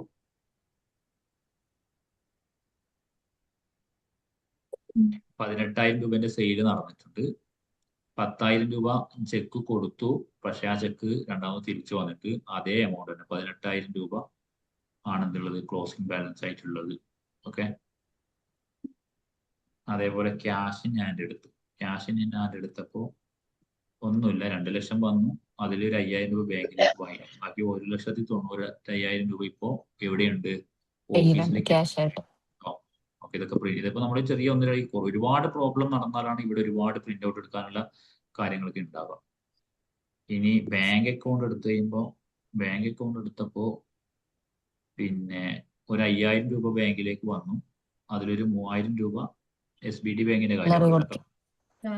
സാലറി കൊടുത്തു, പിന്നെ ഒരു 60,000 രൂപ പോയിട്ടുണ്ട്, പക്ഷെ അതെന്താക്കി അതേപോലെ തന്നെ തിരിച്ചു റിട്ടേൺ ആയി. ചെക്ക് കൊടുത്തിട്ടുണ്ട്. എല്ലാം നമുക്ക് എന്തുണ്ട് ലിസ്റ്റ് ആകെ നമ്മൾ 3-4 എൻട്രി ചെയ്തിട്ടുള്ളൂ, പക്ഷെ നമുക്ക് വേണ്ട എല്ലാ റിപ്പോർട്ടുകളും എവിടെയുണ്ട്, ഈ സിസ്റ്റം നമുക്ക് ചെയ്തു തരുന്നുണ്ട് എന്നുള്ളതാണ് ഇതിന്റെ ഒരു പ്രത്യേകത. റഹീം ട്രേഡേഴ്സിനെ കുറിച്ചിട്ട് നോക്കുകയാണെങ്കിൽ റഹീം ട്രേഡേഴ്സ് 60,000 രൂപ പർച്ചേസ് ചെയ്തു, ചെക്ക് കൊടുത്തു, ആ ചെക്ക് റിട്ടേൺ ആയി. ഇപ്പം ക്ലോസിംഗ് 60,000 കൊടുക്കാനുണ്ട്. ഇപ്പൊ ഈ റഹീം ട്രേഡേഴ്സുമായി വന്ന ഒറ്റ പർച്ചേസ് നടന്നുണ്ടോ, ഒരുപാട് പർച്ചേസ് നടന്ന റഹീം ട്രേഡേഴ്സിനെ കുറിച്ച് ഒരുപാട് പറയാനുണ്ടാവും. അതുപോലെ പ്രോഫിറ്റ് ആൻഡ് ലോസ് അക്കൗണ്ട് എടുത്തു കഴിഞ്ഞാൽ നമുക്ക് നോക്കാം. പർച്ചേസ് 60,000, സെയിൽസ് 18,000, 48,000 സ്റ്റോക്ക് ഉണ്ട്, ഒരു 3,000 രൂപന്റെ ലാഭമാണ് ഈ ചെറിയൊരു സംവിധാനം നടന്നതിൽ നമുക്ക് വന്നിട്ടുള്ളത്. ഇങ്ങനെയൊക്കെയാണ് ഇതിൽ കാര്യങ്ങൾ വരുന്നത്. ഓക്കെ, മനസ്സിലായിട്ടുണ്ടോ? ട്രയൽ ബാലൻസ് ഒക്കെ ഉണ്ടോ? എങ്ങനെ ട്രയൽ ബാലൻസ് ട്രയൽ ബാലൻസ് വേണം നമുക്ക് ചെക്ക് ചെയ്യാം. അതേപോലെ തന്നെ ബാക്കി ഓരോ കാര്യങ്ങളും നമുക്ക് സെറ്റ് ആക്കാനുണ്ട്. ഇതുമായി ബന്ധപ്പെട്ടിട്ട് ഒരുപാട് റിപ്പോർട്ടുകൾ നമുക്ക് നോക്കാനുണ്ട്. ട്രയൽ ബാലൻസ് നമുക്ക് നോക്കാം. ഓക്കെ, അതേപോലെ തന്നെ day books, cash flow, fund flow, accounts ബുക്കുകൾ, സ്റ്റേറ്റ്മെന്റ് ഓഫ് അക്കൗണ്ട്സ്, അതൊക്കെ പിന്നീട് ഔട്ട്സ്റ്റാൻഡിങ്സ്, ഈ ഔട്ട്സ്റ്റാൻഡിങ്സ് റിസീവബിൾ, റിസീവബിൾ പിന്നെ ഇത് ചെയ്യാം. അതൊക്കെ നമുക്ക് പിന്നീട് ഓരോന്നും ചെയ്തു വരാനുണ്ട് കേട്ടോ. എൻട്രി ചെയ്യുമ്പോൾ അതിനനുസരിച്ചിട്ട് നമുക്ക് എന്ത് ചെയ്യാൻ വേണ്ടി പറ്റും. കിരണിനെ കുറിച്ചിട്ട് പറയുന്നുണ്ട് ഇവിടെ ലെഡ്ജറിൽ, അതേപോലെ റഹീം ട്രേഡേഴ്സിനെ കുറിച്ചിട്ട് ഇവിടെ പറയുന്നുണ്ട്. 2 ലിസ്റ്റ്. നമുക്ക് 2 ആളല്ലേ പുറത്തുനിന്നുള്ള ആളുകൾ നമ്മുടെ കമ്പനിയിൽ ഇടപാട് നടത്തിയിട്ടുള്ളൂ. അതേസമയത്ത് ഒരു വലിയ കമ്പനി ആകുമ്പോൾ ഒരുപാട് ആളുകൾ സൺട്രി ക്രെഡിറ്റേഴ്സും ഒരുപാട് സൺട്രി ഡെപ്റ്റേഴ്സും ഉണ്ടാവും. അപ്പോൾ ഒരു അക്കൗണ്ടിങ് എന്ന് പറയുന്നത് സംഭവം നിങ്ങൾക്ക് ഇപ്പൊ ഏകദേശം ഒരു ഐഡിയ കിട്ടിയിട്ടുണ്ടാവും. ഈ ഒരു സോഫ്റ്റ്വെയർ യൂസ് ചെയ്തുകൊണ്ട് ഇനി ഇതിങ്ങനെ നമ്മൾ പ്രാക്ടീസ് ചെയ്ത് പൂർത്തിയായി കഴിഞ്ഞാൽ നമുക്കൊരു കോൺഫിഡൻസ് ലഭിക്കാനുണ്ട്. ഇനി എത്ര വലിയ കമ്പനിയിൽ അക്കൗണ്ടന്റ് ആയിട്ട് എന്നെ വിളിച്ചാലും എൻട്രി ചെയ്യുന്നത് എനിക്ക് ഓക്കെയാണ്. ഇത്രയും നമുക്ക് പഠിക്കാനുണ്ട്. ഇത് ബാക്കി നമ്മൾ ചെയ്ത് പ്രാക്ടീസ് ചെയ്യാം. പുതിയ കമ്പനികളിലൊക്കെ കൂടുതൽ സ്ഥലങ്ങളിലും ടാലി പ്രൈം ആയിരിക്കും, പല സ്ഥലങ്ങളിലും അവര് ഉണ്ടാക്കുന്ന സോഫ്റ്റ്വെയർ ആയിരിക്കും. അപ്പോൾ ഈ ഒരു പോളിസി, കാരണം ടാലിയാണ് ഏറ്റവും ബുദ്ധിമുട്ട് പഠിച്ചെടുക്കാൻ. ഇത് പഠിച്ചെടുത്തു കഴിഞ്ഞാൽ പിന്നെ ജസ്റ്റ് ഒരു 2 ആഴ്ച 3 ആഴ്ച നിങ്ങൾക്ക് ട്രെയിനിങ്, ഇപ്പൊ ഞങ്ങൾ തരുന്ന പോലെ അവർ ട്രെയിനിങ് തന്നു കഴിഞ്ഞാൽ ഏത് സോഫ്റ്റ്വെയർ ആണോ ആ സോഫ്റ്റ്വെയറിൽ നമുക്ക് എൻട്രി ചെയ്യാൻ വേണ്ടി പറ്റും. ഇപ്പൊ ഇതിന്റെ ഭാഗമായിട്ട് ഇനി ക്യൂബിയും ട്രേഡീസ് ഒക്കെ ചെയ്യുന്നുണ്ടല്ലോ. അപ്പൊ അതൊക്കെ ചെയ്യുന്ന സമയത്ത് ഒന്നുമില്ല, എല്ലാത്തിലുണ്ടാവുക പർച്ചേസും സെയിൽസും കാര്യങ്ങളൊക്കെയാണ് ഉണ്ടാവുന്നത്. ഇനി അതേപോലെ പിന്നെ നമുക്ക് ഇപ്പൊ പർച്ചേസുമായി ബന്ധപ്പെട്ടിട്ട് ചെയ്യേണ്ടി വരുന്ന കുറെ, പിന്നെ കൂടുതലും നമുക്ക് ഈ ടാലി യൂസ് ചെയ്യുന്നതിനേക്കാളും ഒരു അക്കൗണ്ടന്റിന് ഏറ്റവും കൂടുതൽ ഉപയോഗിക്കേണ്ടി വരുന്നത് പിന്നെ എക്സൽ ആണ്. പിന്നെ ഇപ്പോ ഒരുപാട് ചാറ്റ് GPT മറ്റുള്ള കാര്യങ്ങളൊക്കെ ഉള്ളത് കൊണ്ട് ഒന്നും കൂടി വർക്കുകൾ എളുപ്പമാണ്. നമുക്ക് ജസ്റ്റ് ഒരു വോയിസ് ഇട്ട് കൊടുത്തു കഴിഞ്ഞാൽ അതിന് ഏതിൽ ചെയ്യണം, എങ്ങനെ ചെയ്യണം, എല്ലാ ഡീറ്റെയിൽസും നമുക്ക് വരുന്നുണ്ട്. ഒരു പർച്ചേസ് ചെയ്യുക എന്ന് പറയുന്നത് ഇപ്പൊ നമ്മൾ നേരത്തെ ACC സിമെന്റ് പർച്ചേസ് ചെയ്തല്ലോ. പർച്ചേസ് ചെയ്യുന്നതിന് മുമ്പും ഒരുപാട് പ്രൊസീജിയേഴ്സുകളൊക്കെ നിങ്ങൾക്ക് നെക്സ്റ്റ് പാഠഭാഗങ്ങളിൽ വരാനുണ്ട്. ഇപ്പോൾ നമ്മൾ ACC സിമെന്റ് ആണ് പർച്ചേസ് ചെയ്യുന്നത്. അടുത്തത് ഇനിയിപ്പോ ഒരു ഇലക്ട്രോണിക് ഷോപ്പ് ആണെങ്കിൽ ഒരുപാട് ഐറ്റംസുകൾ ഉണ്ടാവും അല്ലെ, TV, ഫ്രിഡ്ജ്, AC. അതേപോലെ അതിന്റെ മോഡലുകൾ ഉണ്ടാവും, പിന്നെ കാറ്റഗറികൾ വരുന്നുണ്ടാവും. സോണി, ഒനീഡ, വീഡിയോകോൺ, ഫിലിപ്സ്, അതേപോലെ ജീപാസ്, ഇങ്ങനെ ഒരുപാട് പിന്നെ കമ്പനികളുടെ ഐറ്റംസുകൾ നമുക്ക് ക്രിയേറ്റ് ചെയ്യേണ്ടി വരും. അതേപോലെ ഐറ്റംസ് ഇപ്പൊ നമ്മൾ NOS എണ്ണത്തിൽ മാത്രമാണ്. ഇപ്പൊ ടൈൽസ് ഒക്കെ എടുക്കുകയാണെങ്കിൽ നിങ്ങൾ നോക്കിയിട്ട് ടൈൽസിന്റെ ഒക്കെ ആണെങ്കിൽ ചിലപ്പോൾ ലോഡ് ക്രിയേറ്റ് ചെയ്യേണ്ടി വരും. ബോക്സിലായിരിക്കും, സ്ക്വയർ ഫീറ്റിലായിരിക്കും, എണ്ണത്തിലായിരിക്കും. ഒരേ ഐറ്റം തന്നെ ഇപ്പൊ നമ്മൾ എണ്ണത്തിൽ മാത്രമല്ല, സിമെന്റ് വാങ്ങിയിട്ട് എണ്ണത്തിൽ മാത്രമല്ല ചെയ്യുന്നത്. ഒരേ ഐറ്റം തന്നെ വ്യത്യസ്തമായ യൂണിറ്റുകളിൽ വാങ്ങലും വിൽക്കലും ഉണ്ടാവും. അതേപോലെ പർച്ചേസ് ചെയ്യുന്ന സമയത്ത് ഞാൻ നേരത്തെ പറഞ്ഞു കൊട്ടേഷൻ ആദ്യം, പിന്നെ നമുക്കിപ്പോൾ ഒരുപാട് ഐറ്റംസ് വേണമെങ്കിൽ നിങ്ങൾ കമ്പനിയിൽ ആദ്യം തന്നെ വേഗം പർച്ചേസ് ഉണ്ടാവും. ആദ്യം നമുക്ക് വേണ്ട ഐറ്റംസുകൾ ഒരു 5-6 കമ്പനിയിൽ കൊട്ടേഷൻ അയക്കും. കൊട്ടേഷൻ അയച്ചതിന് ശേഷം നമ്മൾ ഏതെങ്കിലും ഒരു കമ്പനി സെലക്ട് ചെയ്യും. ആ കമ്പനിയുടെ പർച്ചേസ് നമ്മൾ ചെയ്തു. അങ്ങനെ ഒരു 20 പഠിക്കും. കൊട്ടേഷൻ അയക്കലൊക്കെ എന്ന് പറഞ്ഞാൽ നമുക്ക് ഇതിലും ചെയ്യാം. കൊട്ടേഷൻ അയക്കൽ നമ്മൾ ജസ്റ്റ് അതാണ് ഞാൻ പറഞ്ഞ എക്സൽ ഷീറ്റ് ആണ് ഏറ്റവും കൂടുതൽ. എൻ്റെ ഒരു എക്സ്പീരിയൻസിൽ പറയുകയാണെങ്കിൽ ടാലി നമ്മൾ കമ്പനിയിൽ ഒരു 20% നമ്മൾ യൂസ് ചെയ്യുള്ളൂ. ബാക്കി 80% നമ്മൾ ചെയ്യുക എക്സൽ ആയിരിക്കും. ഇതിൽ ചെയ്തിട്ടാണ് നമ്മൾ എന്ത് ചെയ്യുക, ഇതിലോട്ട് മാറ്റുക. നിങ്ങളൊരു കമ്പനിയിൽ ഒരു അക്കൗണ്ടന്റ് ആയിട്ട് നിൽക്കുന്ന സമയത്ത് നിങ്ങൾ ഏറ്റവും ചെയ്യേണ്ടത് പിന്നെ നമ്മൾ ആർക്ക് ക്യാഷ് കൊടുത്താലും നമ്മൾ എന്ത് ചെയ്യണം, അവിടെ ഒരു വൗച്ചർ ഉണ്ടാവും, പേയ്മെന്റ് വൗച്ചർ എന്ന് പറഞ്ഞു. ഒരാൾക്ക് 100 രൂപ കൊടുത്താൽ പെയ്ഡ് ടു തോമസ് 100 രൂപ ഫോർ ഫുഡ് എക്സ്പെൻസ് എന്ന് പറഞ്ഞിട്ട് അവനെ കൊണ്ട് സൈൻ ചെയ്ത് വാങ്ങിക്കണം. ഓക്കെ, അല്ലെങ്കിൽ ഒരാൾക്ക് 100 രൂപ കൊടുത്തിട്ടുണ്ടെങ്കിൽ അതിന്റെ ബില്ല് നമ്മൾ വാങ്ങിയിട്ട് സൂക്ഷിക്കണം. അപ്പൊ നമ്മുടെ ഒരു കമ്പനിയിൽ നമ്മൾ ഇരിക്കുന്ന സമയത്ത് നമ്മുടെ ഷെൽഫിൽ ഒരുപാട് ഫോൾഡറുകൾ നമുക്ക് കാണാം. അതില് ഒന്നിൽ ഫുൾ എക്സ്പെൻസിന്റെ ബില്ലുകൾ സൂക്ഷിക്കുന്നതായിരിക്കും. അതായത് ഒരു മാസം കഴിഞ്ഞാല് അല്ലെങ്കിൽ ഒരു 3 മാസം കഴിഞ്ഞാല് ഇത് ഓഡിറ്റിന് വേണ്ടിയിട്ട് ആള് വരും. അല്ലെ, ഈ അക്കൗണ്ടിങ് എന്ന് പറഞ്ഞ ചെറിയ കാര്യമല്ലല്ലോ. ശരിക്ക് ഒരു അക്കൗണ്ട്സ് വർക്ക് ചെയ്യുന്ന ആൾക്ക് വേണമെങ്കിൽ എത്ര പൈസ തട്ടാം ഒരു കമ്പനിയിൽ. നിങ്ങൾ ആലോചിച്ച് നോക്കിയേ. നിങ്ങളൊരു കമ്പനീന്റെ അക്കൗണ്ടന്റ് ആണ്. ഞാൻ പറയുന്നത് ജസ്റ്റ് ശ്രദ്ധിക്കണം. എല്ലാം നമുക്ക് എപ്പോഴും നോക്കി വാച്ച് ചെയ്യാനായിരിക്കും ആൾക്കാർ ഇരിക്കുന്നത്. റഹീം ട്രേഡേഴ്സ് വിളിച്ചിട്ട് പറയുന്നു, പിന്നെ ഇത്ര പേയ്മെന്റിന്റെ പർച്ചേസും കാര്യങ്ങളും തന്നു കഴിഞ്ഞാൽ നിങ്ങൾക്ക് ഇത്ര പേയ്മെന്റ് ഞാൻ തരാം, അല്ലെങ്കിൽ പർച്ചേസ് ചെയ്ത ബില്ലിൽ ഞാൻ കുറക്കാം, അല്ലെ. വേണമെങ്കിൽ അക്കൗണ്ടന്റിന് അക്കൗണ്ടന്റ് അത്രയും സുതാര്യ അല്ലെങ്കിൽ പേയ്മെന്റ് പല ഭാഗത്തും. അപ്പൊ കമ്പനി അല്ലെങ്കിൽ അതിന്റെ മാനേജ്മെന്റ് അത്രയും സ്ട്രിക്റ്റ് ആയിട്ട് ഈ അക്കൗണ്ട്സ് ഡിപ്പാർട്ട്മെന്റ് ചെക്ക് ചെയ്യും എന്നുള്ളത് ഉറപ്പാണല്ലോ. ശരിയല്ലേ? ക്യാഷ് റോൾ ചെയ്യാൻ അക്കൗണ്ടന്റ്, അതായത് ഇപ്പൊ സാലറി, ഇപ്പൊ വിദേശത്തൊക്കെ നിൽക്കുന്ന സമയത്ത് ഇപ്പൊ ഒരു 100 ആൾക്കാരുണ്ടെന്ന് കരുതുക. ഓക്കെ, സാലറി എല്ലാവർക്കും ഒന്നാം നമ്മൾ കൊടുക്കണം കേട്ടോ. മുമ്പൊക്കെ എന്ന് പറഞ്ഞാൽ നമ്മൾ സാലറി കൊടുക്കുന്ന സമയത്ത് കുറെ തമിഴന്മാരും കുറെ മറ്റുള്ള ശ്രീലങ്കക്കാരും ഒക്കെ ഉണ്ടാവും. അപ്പൊ അവര് പറയും ഞങ്ങൾ നാട്ടിൽ പോകുന്ന സമയത്ത് പൈസ തന്നാൽ മതി, ഇപ്പൊ തന്നെ തന്നു കഴിഞ്ഞാൽ എന്ത് ചെയ്യും, ചെലവായി പോകും. അപ്പൊ നമ്മൾ എന്ത് ചെയ്യുന്ന പറയാം, അക്കൗണ്ടന്റ് എന്ത് ചെയ്യുന്ന അറിയാവോ, ക്യാഷ് എടുത്തിട്ട് അവനോട് പറയാം, ഓക്കെ നിങ്ങൾ അവിടെ സൂക്ഷിച്ചോ. അക്കൗണ്ടന്റിന്റെ അടുത്താണ് ഈ കമ്പനിന്റെ എല്ലാ കാര്യങ്ങളും ഉണ്ടാവാം. ശരിയല്ലേ? അതായത് ഒരു ഹോൾഡ് ഉണ്ടാവുമല്ലോ നമുക്ക്, നമ്മളല്ലേ സാലറി കൊടുക്കുന്നത്, മാനേജർക്കായിട്ട് ഹോൾഡ് ഉണ്ടാവുക ഈ അക്കൗണ്ട്സ് കൈകാര്യം ചെയ്യുന്ന ആൾക്കാർ. അപ്പൊ നമ്മളെ കയ്യിലായിരിക്കും ഇതിന്റെ ക്യാഷ് ഒക്കെ വരുന്നത്. അപ്പൊ തൽക്കാലം 2 മാസത്തേക്ക് റോൾ ചെയ്യണമെങ്കിൽ നമുക്ക് എന്ത് ചെയ്യാം, പറയുന്ന കാര്യം മനസ്സിലാകുന്നുണ്ടല്ലോ. അപ്പൊ ഇവര് ഒരു 5 ആള് 2000 രൂപ സാലറിയിൽ 5 ആള് 3 മാസം കഴിഞ്ഞിട്ട് 4 മാസം കഴിഞ്ഞിട്ട് സാലറി മതി എന്ന് പറഞ്ഞാൽ ചിലപ്പോൾ ഇവിടുന്ന് എന്ത് ചെയ്യേണ്ടി വരും, ക്യാഷ് ട്രാൻസ്ഫർ ചെയ്ത് മാറ്റി വെക്കേണ്ടി വരും. കാരണം കമ്പനിയിൽ തന്നെ സാലറി വാങ്ങാതെ നിന്ന് കഴിഞ്ഞാൽ പിന്നെ അവർക്ക് ഒന്നിച്ച് കിട്ടൂല എന്നുള്ള ഭയം ഉണ്ടാവും. അങ്ങനത്തെ ഒരു, ഞാൻ ജസ്റ്റ് നമ്മുടെ ഒരു വിശ്വാസതയിൽ പോകുന്നതാണ്. അപ്പൊ ഒന്ന് പറഞ്ഞു വന്നത്, ഇതുപോലെ നമുക്ക് പിന്നെ ക്യാഷ് നമുക്ക് പറ്റുക, ഒരു അക്കൗണ്ടന്റ് അമളി പറ്റുന്നത് എന്താ വെച്ചാൽ നമ്മളിങ്ങനെ എൻ്റർ ചെയ്യുന്ന സമയത്ത് എല്ലാ ദിവസവും വൈകുന്നേരം വന്നു കഴിഞ്ഞാൽ നമ്മൾ ക്യാഷ് ടാലി ആക്കണം. ടാലി ആക്കുന്ന സമയത്ത് അക്കൗണ്ട്സ് ഇപ്പൊ നമ്മൾ ചെക്ക് ചെയ്ത് നോക്കിയല്ലോ അല്ലെ, 1,95,000 രൂപ ബാലൻസ് കാണിക്കുന്നുണ്ടല്ലോ. ചിലപ്പോ ക്യാഷ് എൻ്റർ ചെയ്യുന്ന സമയത്ത് 1,90 ഉണ്ടാവുള്ളൂ. ഏതെങ്കിലും ഒന്ന് നമ്മൾ എന്ത് ചെയ്യാൻ വിട്ടുപോകും, നമ്മുടെ അല്ലെ, നമ്മൾ സ്വാഭാവികമായിട്ട് വിട്ടുപോയി കഴിഞ്ഞാൽ നമ്മുടെ കയ്യിൽ നിന്ന് എടുത്തിട്ട് 5,000 രൂപ അവിടെ വെക്കണം ഇന്ന് വൈകുന്നേരം പോകുമ്പോൾ. എന്നിട്ട് നാളെ വന്നിട്ട് കംപ്ലീറ്റ് രാവിലെ മുതൽ വൈകുന്നേരം വരെ വീഡിയോ നോക്കിയിട്ടോ ക്യാമറ നോക്കിയിട്ടോ ചെക്ക് ചെയ്യും, ഇവിടെ ഏതാണ് എൻ്റർ ചെയ്യാൻ വിട്ടുപോയത്. ആ കിട്ടിക്കഴിഞ്ഞാൽ നമ്മൾ 5,000 രൂപ എടുക്കുക. കാരണം ക്യാഷ് ടാലി സോഫ്റ്റ്വെയർ എന്താണോ പറയുന്നത് ആ രീതിയിൽ സിസ്റ്റം ഉണ്ടായിരിക്കും. അപ്പൊ അത്രയും ശ്രദ്ധിച്ചിട്ടായിരിക്കണം കാര്യങ്ങൾ ചെയ്യേണ്ടത്. ചെക്ക് എഴുതാൻ പഠിക്കണം. ചെക്ക് പ്രിന്റ് ഔട്ട് എടുക്കും. ചെക്കൊക്കെ ഇപ്പൊക്കെ പ്രിന്റ് ഔട്ട് എടുക്കണം, എഴുതലൊന്നുമല്ല. നമ്മളൊരാൾക്ക് ചെക്ക് കൊടുക്കുന്ന റഹീം ട്രേഡേഴ്സ് 50,000, അത് പ്രിന്റ് ഔട്ട് എടുക്കാനുള്ള സംവിധാനം ഇപ്പം ഉണ്ട്. എക്സലില് പ്രിന്ററിൽ നമുക്ക് ചെക്ക് പ്രിന്റ് ഔട്ട് എടുക്കുന്ന സംവിധാനങ്ങളൊക്കെ ഉണ്ട്. അപ്പോ ഒരു പ്രാക്ടിക്കലായിട്ട് നമ്മൾ ചിന്തിക്കണം. ജോലിക്ക് പോകുന്ന സമയത്ത് ഇതൊക്കെ നമ്മൾ ആദ്യം എൻ്റർ ചെയ്യാൻ വേണ്ടിയിട്ട് പഠിക്കുക. അപ്പോൾ 20% ടാലിയും ഒരു 80% എക്സൽ എന്ന് പറയുന്നത് നേരത്തെ പറഞ്ഞല്ലോ, നമ്മൾ ക്യാഷ് ആർക്ക് കൊടുത്തു കഴിഞ്ഞാൽ സ്പോട്ടിൽ എഴുതി വെക്കണം. നമ്മളൊക്കെ അക്കൗണ്ട്സ് ചെറിയൊരു ബുക്ക് നമ്മൾ കീപ്പ് ചെയ്യും.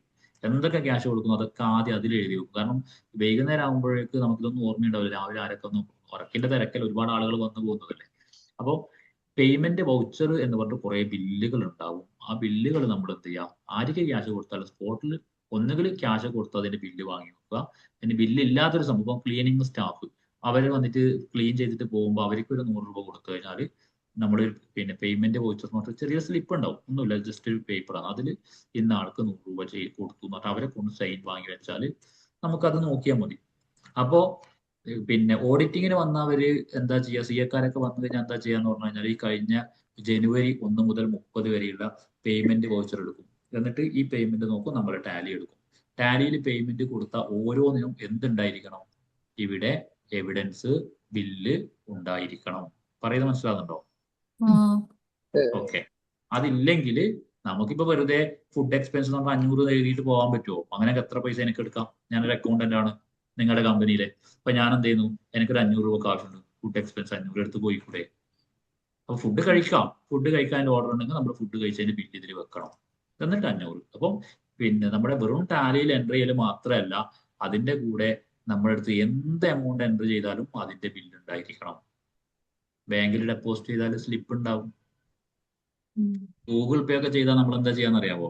ഗൂഗിൾ പേ ചെയ്ത് കഴിഞ്ഞാൽ ഗൂഗിൾ പേന്റെ സ്ക്രീൻഷോട്ട് പ്രിന്റ് ഔട്ട് എടുത്ത് വെക്കും.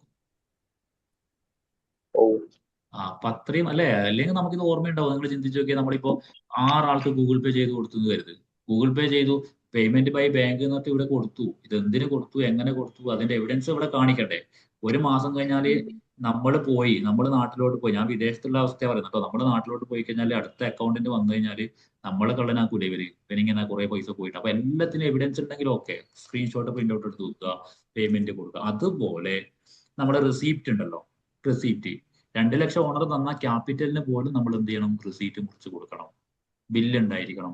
ഈ ബില്ല് നമുക്ക് ക്രിയേറ്റ് ചെയ്യാം, നമുക്ക് എക്സലിൽ ഒരു ബില്ല് ക്രിയേറ്റ് ചെയ്യാം. ചിലപ്പോൾ നമ്മുടെ അവിടെ തന്നെ കമ്പനീന്റെ റിസീറ്റ് ബുക്ക് ഉണ്ടാവും, അല്ലെങ്കിൽ എക്സലിൽ ജസ്റ്റ് മുകളിൽ ഒരു ഹെഡിങ് ഒക്കെ കൊടുത്തിട്ട് താഴെ ഒരു റിസീറ്റ്. അപ്പൊ പൈസ വന്നതിന് കംപ്ലീറ്റ് എന്തുണ്ടായിരിക്കണം, റിസീറ്റ്. ഒരു ഫോൾഡർ റിസീപ്റ്റ് എന്നിട്ടൊരു ഫയൽ സൂക്ഷിക്കുക, പേയ്മെന്റ് എന്നിട്ടൊരു ഫോൾഡർ സൂക്ഷിക്കുക. കാര്യം മനസ്സിലാവുന്നില്ലേ? അതുപോലെ ഞാൻ നേരത്തെ പറഞ്ഞു പർച്ചേസിന്റെ പിന്നെ എന്തുണ്ടാവും, ബില്ല് ഉണ്ടാവും തീർച്ചയായിട്ടും.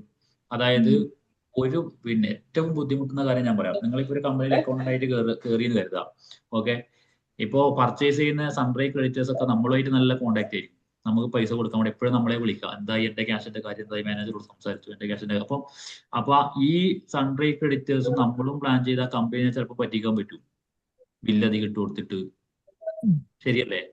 റഹീം ട്രേഡേഴ്സ് പറയുന്നു അവർക്ക് ചിലപ്പോൾ എമൗണ്ട് പോകും, പക്ഷെ അത് അറിയാവുന്ന ആളല്ലേ മാനേജർ, അയാൾ അത്രയും എക്സ്പീരിയൻസ് കഴിഞ്ഞിട്ടായിരിക്കൂല മാനേജിങ് പൊസിഷനിൽ ഉണ്ടാവാം. അപ്പൊ അയാൾക്ക് അറിയാം അക്കൗണ്ടിന്റെ ഏതൊക്കെ രീതിയിൽ. അപ്പൊ ക്യാഷ് ആണ് എല്ലാത്തിന്റെയും, എന്താ പറയുക, ഏതൊരു കമ്പനിയുടെയും മെയിൻ ക്യാഷിന് വേണ്ടിയിട്ടാണ് എല്ലാവരും, അല്ലെ? ആരായി കഴിഞ്ഞാൽ സ്റ്റാഫ് ജോലി ചെയ്യുന്ന ക്യാഷിനാണ്, ഓണർ ബിസിനസ് ചെയ്യുന്ന ക്യാഷിനാണ്, എല്ലാം. അപ്പൊ ഇതിന്റെ ഈ മർമ്മം നമ്മുടെ കയ്യിൽ, അക്കൗണ്ടന്റിന്റെ കയ്യിലാണ് ഉള്ളത്. അതുകൊണ്ട് തന്നെ അത്രയും ഇപ്പം ഗവൺമെന്റും വന്നു. ഇപ്പോ മുമ്പ് അക്കൗണ്ടന്റ് മാനേജറെ പറ്റിക്കാൻ നോക്കും, മാനേജറും അക്കൗണ്ടന്റും കൂടിയിട്ട് ആരെ പറ്റിക്കാൻ നോക്കുന്നു, ഗവൺമെന്റിനെ പറ്റിക്കാൻ നോക്കുന്നു, ടാക്സ് കെട്ടി നോക്കാൻ വേണ്ടിയിട്ട്. അപ്പൊ അത്രയും സിസ്റ്റമാറ്റിക് ആണ് ക്യാഷ് ടാക്സുമായി ബന്ധപ്പെട്ടത്. ഇപ്പൊ മുമ്പ് വിദേശത്തെ ടാക്സ് ഇല്ല, ഇപ്പൊ അവിടെയും ടാക്സ് വന്നു. അത് സിമ്പിൾ ആട്ടോ, വാറ്റ് ചെയ്യാന്നുള്ളത്. ഇവിടെയാണ് ടാക്സ് നമുക്ക് ബുദ്ധിമുട്ട്. GST എന്ന് പറയുമ്പോൾ ഓരോ ഐറ്റംസിനും ഓരോ GST, ശരിയല്ലേ? 28%, 9%, 4%, 3%, അല്ലെ? അപ്പോ വ്യത്യസ്തമായ GST, പിന്നെ IGST, സ്റ്റേറ്റിന്റെ GST വേറെ, പിന്നെ അതേപോലെ തന്നെ സെൻട്രലിന്റെ കേന്ദ്ര ഗവൺമെന്റിന് കൊടുക്കേണ്ട GST വേറെ, IGST എന്നർത്ഥം വേറൊന്ന് വരുന്നുണ്ട്. അപ്പോ പിന്നെ കേന്ദ്ര ഭരണ പ്രദേശങ്ങൾക്കുള്ള GST ആണ്. അപ്പോ ഇതൊക്കെ അതുകൊണ്ട് തന്നെ ഞാനിത് പറഞ്ഞു വന്നത് ഈ അക്കൗണ്ടിങ്ങിന്റെ ഒരു പ്രാധാന്യം, അല്ലെങ്കിൽ അത്രയും നമ്മൾ സിമ്പിൾ ആയിട്ട് കാണേണ്ട ഒരു കാര്യമല്ല അക്കൗണ്ടിങ് എന്നുള്ളത്. അപ്പൊ 1 രൂപ വ്യത്യാസമായാൽ, മുമ്പ് നമ്മൾ വിദേശത്തുള്ള സമയത്തുണ്ടല്ലോ ഡോളർ വരും, ഇപ്പൊ ഡോളറിന്റെ പിന്നെ ഈ എമൗണ്ട് ഇങ്ങനെ മാറിക്കൊണ്ടിരിക്കുമല്ലോ. അപ്പോൾ ഇന്ന് കൊടുക്കുന്ന എമൗണ്ട് ആയിരിക്കില്ല നാളെ. അപ്പൊ പിന്നെ നമ്മൾ ആദ്യം ഉദാഹരണത്തിന് ഒരാൾ ക്യാഷ് തന്നു കേട്ടോ, അപ്പൊ ക്യാഷ് തരുന്ന സമയത്ത് ചിലപ്പോൾ ഈ ഡോളറിനൊക്കെ അല്ലെങ്കിൽ കറൻസി മാറുന്നതിനനുസരിച്ച്, ഇപ്പൊ നമ്മൾ പൈസ 1000 രൂപയല്ലേ വാങ്ങാം, അപ്പൊ നമുക്ക് ചിലപ്പോൾ റിയാലിറ്റി ചിലതൊക്കെ നമ്മൾ സ്വീകരിക്കും. അപ്പൊ അതിന്റെ വേരിയേഷനിലൊക്കെ ചിലപ്പോൾ എമൗണ്ട് ബാലൻസ് ഒക്കെ നമ്മുടെ കമ്പനികളിൽ ഉണ്ടാവും ഇടയ്ക്കിടയ്ക്ക്, റേറ്റ് മാറുന്നതിനനുസരിച്ചിട്ട്. ഉദാഹരണം, ഇന്നത്തെ ഡോളറിന്റെ റേറ്റ് അല്ല, അല്ലെങ്കിൽ ഇന്നത്തെ ദിർഹമിന്റെ റേറ്റ് അല്ല നാളെ ഉണ്ടാകുമ്പോൾ നമ്മൾ ചിലപ്പോൾ ഇന്ത്യൻ റുപ്പീസിലായിരിക്കും അത് വാങ്ങിയിട്ടുണ്ടാവുക. അപ്പൊ അതൊരു മാസം കഴിയുമ്പോൾ ചിലപ്പോൾ മാറിയിട്ടുണ്ടാവും. അതൊക്കെ അക്കൗണ്ടന്റിന് നമ്മളെന്താ ചെയ്യാന്ന് പറഞ്ഞാൽ എക്സ്ട്രാ, പിന്നെ ഇതിൽ വേരിയേഷൻ വന്നതിന്റെ എക്സ്ട്രാ എമൗണ്ട് എന്നിട്ട് ഒരു ഇങ്കായിട്ട് കാണിക്കും, അങ്ങനെ കൊടുക്കുക. അതൊരു ഇതാണ്. അതൊക്കെ നമ്മൾ പിന്നീട് പ്രാക്ടിക്കലായിട്ട് ചിന്തിക്കുമ്പോൾ കാണേണ്ട ഒരു കാര്യമാണ്. അപ്പൊ ഞാൻ പറഞ്ഞു വന്നത്, പ്രാക്ടിക്കലായിട്ട് ഒന്നുകൂടി ചിന്തിക്കുകയാണെങ്കിൽ പർച്ചേസിന്റെ മുഴുവൻ ബില്ലുകളും നമ്മൾ സൂക്ഷിക്കണം. ബില്ലില്ലാത്ത ഒരു പർച്ചേസും നമ്മൾ എൻറ്റർ ചെയ്യരുത്. മനസ്സിലായല്ലോ? നമ്മൾ അതായത് നമ്മൾ എൻറ്റർ ചെയ്യുക എങ്ങനെ വെച്ചാൽ, നമ്മുടെ ടേബിളിന്റെ മുകളിൽ പർച്ചേസ് മാനേജർ പർച്ചേസ് ചെയ്ത ആൾ ഒരു 25 ബില്ല് കൊണ്ടുവച്ചിട്ടുണ്ടാവും.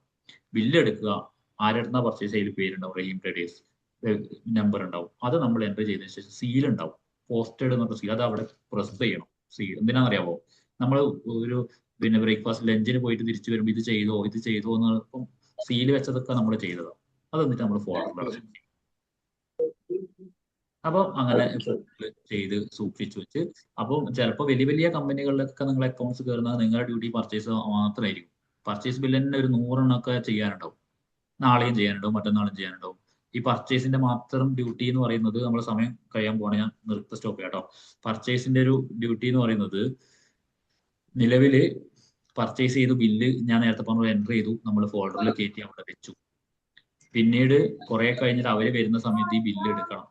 ഈ ഓരോരാളെ ബില്ല്, റഹീമിന്റെ കംപ്ലീറ്റ് ബില്ല് എടുത്തിട്ട് നമ്മൾ എന്ത് ചെയ്യണം, അവര് തരുന്ന അവർക്ക് കൊടുക്കാനുള്ള പൈസ ബില്ലും ഇതിന് രണ്ടും നമ്മൾ കമ്പയർ ചെയ്ത് നോക്കി ഓക്കെ ആണെന്ന് പറഞ്ഞിട്ട് മാനേജർ ടേബിളിന്റെ മുകളിൽ അത് കൊണ്ടുവച്ച് മാനേജർ സാങ്ഷൻ ആക്കി കഴിഞ്ഞാൽ നമ്മൾ ചെക്ക് എഴുതി കൊടുക്കും. നമ്മൾ എഴുതി കൊടുക്കുക, ചെക്ക് എഴുതി കൊടുത്തിട്ട് ഇവർക്ക് ആ ചെക്ക് കൊടുക്കുന്നു. എന്നിട്ട് ഇത് വീണ്ടും ആ ഫോൾഡറിൽ വെക്കുന്നു, ചെക്ക് എൻ്റർ ചെയ്യുന്നു. എൻ്റർ ചെയ്യുന്ന ചെക്ക് എന്നൊക്കെ പറഞ്ഞാൽ 3 മാസത്തിന് ശേഷമായിരിക്കും. അപ്പൊ ഇപ്പൊ നമ്മൾ എന്ത് ചെയ്യുന്നു, ഒരു എക്സൽ അവിടെ നോട്ട് ചെയ്ത് വെക്കും. ഇതാ റഹീം ട്രേഡേഴ്സിന് ഞാൻ 3 മാസത്തെ, പിന്നെ ഇന്നിപ്പോ ഓഗസ്റ്റ് അല്ല, സെപ്റ്റംബർ, ഒക്ടോബർ, നവംബർ 15-ന് പിന്നെ പോകാനുള്ള ചെക്ക് കൊടുത്തിട്ടുണ്ട്. അപ്പം പോകാനുള്ള ചെക്കൊക്കെ നമ്മൾ നോട്ട് ചെയ്യണം. ആ ഡേറ്റിന് നമ്മളെ ബാങ്കിൽ ബാലൻസ് ഉണ്ട് ഉറപ്പുവരുത്തലൊക്കെ നമ്മുടെ കടമയാണ്, ഡ്യൂട്ടിയാണ്. അപ്പോൾ അതേപോലെ തന്നെ നമുക്ക് ചെക്ക് കിട്ടിയതും ഉണ്ടാവും. ചെക്ക് കിട്ടിയ ചെക്കൊക്കെ നമ്മൾ ഏതൊക്കെ ഡേറ്റിനാണ് ഈ ഒക്കെ ക്യാഷ് ഒക്കെ നമ്മുടെ അക്കൗണ്ടിലേക്ക് വരിക, അപ്പൊ നമുക്ക് അത് വെച്ചിട്ട് ബാലൻസ് ചെയ്യാൻ വേണ്ടി പറ്റും. നമുക്ക് ക്യാഷ് വരാനുള്ളതുണ്ടാവും, ക്യാഷ് പോകാനുള്ളതുണ്ടാവും. അതുപോലെ ക്യാഷ് കിട്ടാനുള്ള ആളുകളെയൊക്കെ നമ്മൾ എന്ത് ചെയ്യണം, ടൈമിൽ വിളിച്ച് അതൊക്കെ ഒന്ന് സെറ്റ് ചെയ്ത് ഇതിനൊക്കെയാണ് നമ്മൾ അക്കൗണ്ടിങ് എന്ന്. ചെറിയ ചെറിയ കമ്പനികളാകുമ്പോൾ എല്ലാം നമ്മൾ തന്നെ ആയിരിക്കും ചെയ്യാം. പർച്ചേസും സെയിൽസും സാലറി കൊടുക്കലും പേയ്മെന്റും കോൺട്രയും റിസീറ്റും എല്ലാം നമ്മളായിരിക്കും. വലിയൊരു കമ്പനി മൈജി, അപ്പോൾ അവിടെ അത്രയും ട്രാൻസാക്ഷൻ നടക്കുകയാണെങ്കിൽ നിങ്ങളുടെ ഡ്യൂട്ടി പർച്ചേസ് മാത്രമായിരിക്കും. ഏതെങ്കിലും ഒരു സ്റ്റോറിൽ ഒരു റൂമിൽ ഇരുന്നിട്ട് അവര് പിന്നെ വ്യത്യസ്ത കമ്പനികളിൽ നിന്ന് പർച്ചേസ് ചെയ്യുന്ന പർച്ചേസ് സെയിൽസ് ചെയ്യാൻ വേറെ ആളായിരിക്കും. പേയ്മെന്റ് എന്ന് പറയുന്ന പേ ചെയ്യാൻ വേറെ ആളായിരിക്കും. സാലറിക്ക് ഒരുപാട് സ്റ്റാഫ് ഇല്ലേ, ശരിയല്ലേ? സാലറി മാത്രമല്ല റെന്റ്, മറ്റേ പിന്നെ കറണ്ട്, മറ്റേ ഇലക്ട്രിസിറ്റി ബില്ല് കാര്യങ്ങളൊക്കെ ചെയ്യുന്ന വേറെ ആളായിരിക്കും. കോൺട്ര ബാങ്കിലേക്കുള്ള ഇടപാടുകൾ ചെയ്യാൻ വേണ്ടി വേറെ ആളായിരിക്കും. വലിയ വലിയ കമ്പനികളാകുമ്പോൾ പിന്നെ നമുക്ക് വർക്ക് ഒന്നുകൂടി കുറയെന്ന് പറയാം കേട്ടോ, ഒന്നുകൂടി. കാരണം എല്ലാം മെയിൻ ഒരു ജനറൽ അക്കൗണ്ടന്റ് ഉണ്ടാവും, അയാൾക്ക് ഡ്യൂട്ടി ഒന്നുമില്ല. അത് ഇവിടെ ഇരുന്നിട്ട് എല്ലാവരുടെ ടാലിയും കണക്റ്റഡ് ആയിരിക്കും. അപ്പൊ അയാൾ പർച്ചേസ് അടിച്ചാൽ പർച്ചേസ് ചെയ്യുന്ന ആള് എൻട്രി ചെയ്ത് കംപ്ലീറ്റ് ചെയ്യാൻ കിട്ടും. സെയിൽസ് ചെയ്യുന്ന, അപ്പൊ അതിലെന്തെങ്കിലും മിസ്റ്റേക്ക് ഉണ്ടെങ്കിൽ അവരെ വിളിച്ച് റെഡിയാക്കും. ഇതാണ് അക്കൗണ്ടിങ് എന്ന് പറയുന്ന ഒരു ജോലി എന്ന് പറയുന്നത്. ആദ്യം നമ്മൾ നേരെ ജനറൽ അക്കൗണ്ടന്റ് ഒന്നായിട്ട് പോവില്ല. ആദ്യം സ്റ്റോർ കീപ്പറോ ക്ലർക്കോ റിസപ്ഷനോ അങ്ങനത്തെ എന്തെങ്കിലുമൊക്കെ ആയിരിക്കും. അതിൽ നിന്ന് എക്സ്പീരിയൻസ് ചെയ്ത് ക്യാഷർ ആയിരിക്കും കൂടുതലും വരിക കേട്ടോ. ഇപ്പൊ നമ്മളൊരു ABC-ലൊക്കെ പോയി കഴിഞ്ഞാൽ അവിടെ ക്യാഷറായിട്ട് 3-4 ആൾ കമ്പ്യൂട്ടർ മുമ്പിൽ ഇരിക്കുന്നുണ്ടല്ലോ. എൻ്റർ ചെയ്യാന്നുള്ള ഡ്യൂട്ടി ആയിരിക്കും. പിന്നെ നമ്മുടെ കഴിവനുസരിച്ചിട്ട് എക്സ്പീരിയൻസ് അനുസരിച്ച് 2 വർഷം നാട്ടിലോ ബാംഗ്ലൂരൊക്കെ പോയി ഒന്ന് എക്സ്പീരിയൻസ് ആയതിനു ശേഷം വിദേശത്തോ CV-യും സർട്ടിഫിക്കറ്റ് ഒക്കെ എടുത്തിട്ട് പോവുക.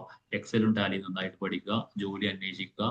മിനിമം 4,000 സാലറിയിൽ നമുക്ക് അവിടെ ജോലി കിട്ടും. കുറച്ചൊക്കെ എടുത്തുമ്പോൾ 5,000 8,000 ഒക്കെ നല്ല ഹൈ സാലറിയിൽ വലിയ പിന്നെ കഷ്ടപ്പാടില്ലാത്തൊരു ജോലി. ഇതാണ് അക്കൗണ്ടിങ് എന്നതുകൊണ്ട് ഉദ്ദേശിക്കുന്നത്. നമുക്ക് ഇന്നത്തെ ക്ലാസ് ഇവിടെ വൈൻഡപ്പ് ചെയ്തൂടെ? ഓക്കെ. എക്സൽ നമ്മൾ ഇതിൽ കോഴ്സിൽ പഠിക്കുന്നില്ലേ? ഇതിൽ പഠിക്കുന്നുണ്ട്. ബേസിക് മാത്രം അതോ അല്ല, എക്സൽ എന്ന് പറയുന്നത് പിന്നെ ഒരുപാടുണ്ട്. അത് പൂർണ്ണമായിട്ടും പഠിക്കുന്നത്. അപ്പൊ നമ്മൾ ഇവിടെ ഉണ്ടാക്കിയൊരു സിലബസ് ഉണ്ട്, അത് പഠിക്കാം. ബാക്കി നമ്മൾ ചെയ്ത് ഇപ്പൊ ഏത് കാര്യമായി കഴിഞ്ഞാലും അതുമായി ബന്ധപ്പെട്ട ഒരുപാട് കാര്യങ്ങൾ പുതിയ അപ്ഡേഷൻസ് ഉണ്ടാവും. അതിന്റെ ഏകദേശ തലം ഇവിടെ നിന്ന് പഠിപ്പിച്ചു തരും. പിന്നീട് ബാക്കി നമ്മൾ സ്വന്തം ചെയ്ത് പ്രാക്ടീസ് ആവുക ചെയ്യാം. പുതിയ സംവിധാനങ്ങൾ വരുമ്പോൾ അതിനനുസരിച്ചിട്ട് മാറ്റുക എന്നുള്ളത്. അപ്പൊ എക്സൽ നിങ്ങൾക്ക് തുടങ്ങിയിട്ടുണ്ടോ? നിലവിലില്ലല്ലോ. എക്സൽ പിന്നെ വരുമ്പോൾ നിങ്ങൾക്ക് മനസ്സിലാവും കേട്ടോ. എക്സൽ ചെയ്യുമ്പോൾ പിന്നെ അതിൽ കാര്യങ്ങൾ ഡീറ്റെയിൽഡ് ആയിട്ട് കാണാം. സാലറി ബില്ല് സെറ്റ് ചെയ്യേണ്ട, സാലറി എന്നൊക്കെ പറഞ്ഞ ആളുടെ പേരുണ്ടാവും, ബേസിക് സാലറി ഉണ്ടാവും, ഓവർ ടൈം വർക്ക് ചെയ്ത് എങ്ങനെ കാൽക്കുലേഷൻ നടത്താം, അങ്ങനത്തെ കാര്യങ്ങളൊക്കെ സെറ്റ് ചെയ്യാം. ബില്ല് ഉണ്ടാക്കാം. ഒരു ഹോസ്പിറ്റലിൽ എങ്ങനെയാണ് നമ്മൾ ബില്ല് സെറ്റ് ചെയ്യുന്നത്, പിന്നെ അവിടെയുള്ള പേഷ്യന്റിന് നമ്മൾ എങ്ങനെയാണ് സിസ്റ്റത്തിൽ എൻ്റർ ചെയ്യുന്നത്. അപ്പൊ എക്സൽ വെച്ചിട്ടും ചെറിയ കമ്പനികൾ ടാലിയും ചെയ്യില്ല. എക്സൽ വെച്ചിട്ട് നമുക്ക് കണക്ക് ചെയ്യാം. ചെറിയൊരു മൊബൈൽ ഷോപ്പ് ആണെങ്കിൽ അവർ ടാലി ചെയ്യേണ്ടത് ഒരു എക്സൽ വെച്ചിട്ട് ഈ ടാലി ചെയ്യുന്നത് പോലെ തന്നെ അവർക്ക് എന്ത് ചെയ്യാം, പർച്ചേസും സെയിൽസും പിന്നെ അതൊക്കെ നമുക്ക് ടാലിയിൽ പഠിക്കാം പിന്നീട്. അപ്പോൾ നിങ്ങൾ ചെയ്യേണ്ടത് ഇത്ര മാത്രമാണ്. ഇതൊരു പ്രാക്ടിക്കൽ അക്കൗണ്ടിങ് സെഷനാണ്. അപ്പോൾ ഈ പ്രാക്ടിക്കലിൽ ആത്മാർത്ഥമായിട്ട് മുഴുവൻ ക്ലാസ്സുകളും നിങ്ങൾ അറ്റൻഡ് ചെയ്ത് കഴിഞ്ഞാൽ, കാരണം ഞാനത് പറയുന്നത് എൻ്റെ ഒരു എക്സ്പീരിയൻസിലാണ് പറയുന്നത്. ഒത്തിരി ഞാൻ ഇപ്പോൾ കമ്പ്യൂട്ടർ ഒരു അക്കാദമിയിൽ ഇരുന്നിട്ടാണ് നമ്മൾ ക്ലാസ് എടുക്കുന്നത്. അപ്പൊ ഇവിടെ വന്നിട്ട് ഒരുപാട് കുട്ടികൾ വന്ന് പഠിച്ച് നാട്ടിലും വിദേശത്തൊക്കെ ജോലി ചെയ്യുമ്പോൾ നമുക്കൊരു സന്തോഷം ഉണ്ടാവും. ഓൺലൈനിൽ ഒരു വ്യത്യാസം ഇല്ലാതെയാണ് ഇപ്പൊ ഈ ഒരു ക്ലാസ് ഉണ്ടല്ലോ, എനിക്ക് തോന്നുന്നു ഓഫ്ലൈനിലെക്കാളും നല്ല രീതിയിലാണ്. കാരണം എല്ലാവരും ഉണ്ട്, ആത്മാർത്ഥമായിട്ട് ക്ലാസ് അറ്റൻഡ് ചെയ്യുന്നുണ്ട്, കാര്യങ്ങളുണ്ട്. കറക്റ്റ് പഠിച്ച് പ്രാക്ടീസ് ചെയ്ത് സെറ്റ് ചെയ്ത് പോയി കഴിഞ്ഞാൽ ക്ലാസ് കഴിയുമ്പോൾ ഇപ്പൊ തന്നെ നിങ്ങൾക്ക് ചെറിയൊരു ഇത് വന്നിട്ടുണ്ടോ, ഓക്കെ എനിക്ക് ചെയ്യാൻ പറ്റുന്നുണ്ട്. ഇനിയും ഒരുപാട് കമ്പനികളുടെ അക്കൗണ്ട്സ് നമുക്ക് ചെയ്ത് പ്രാക്ടീസ് ചെയ്യാനുണ്ട്.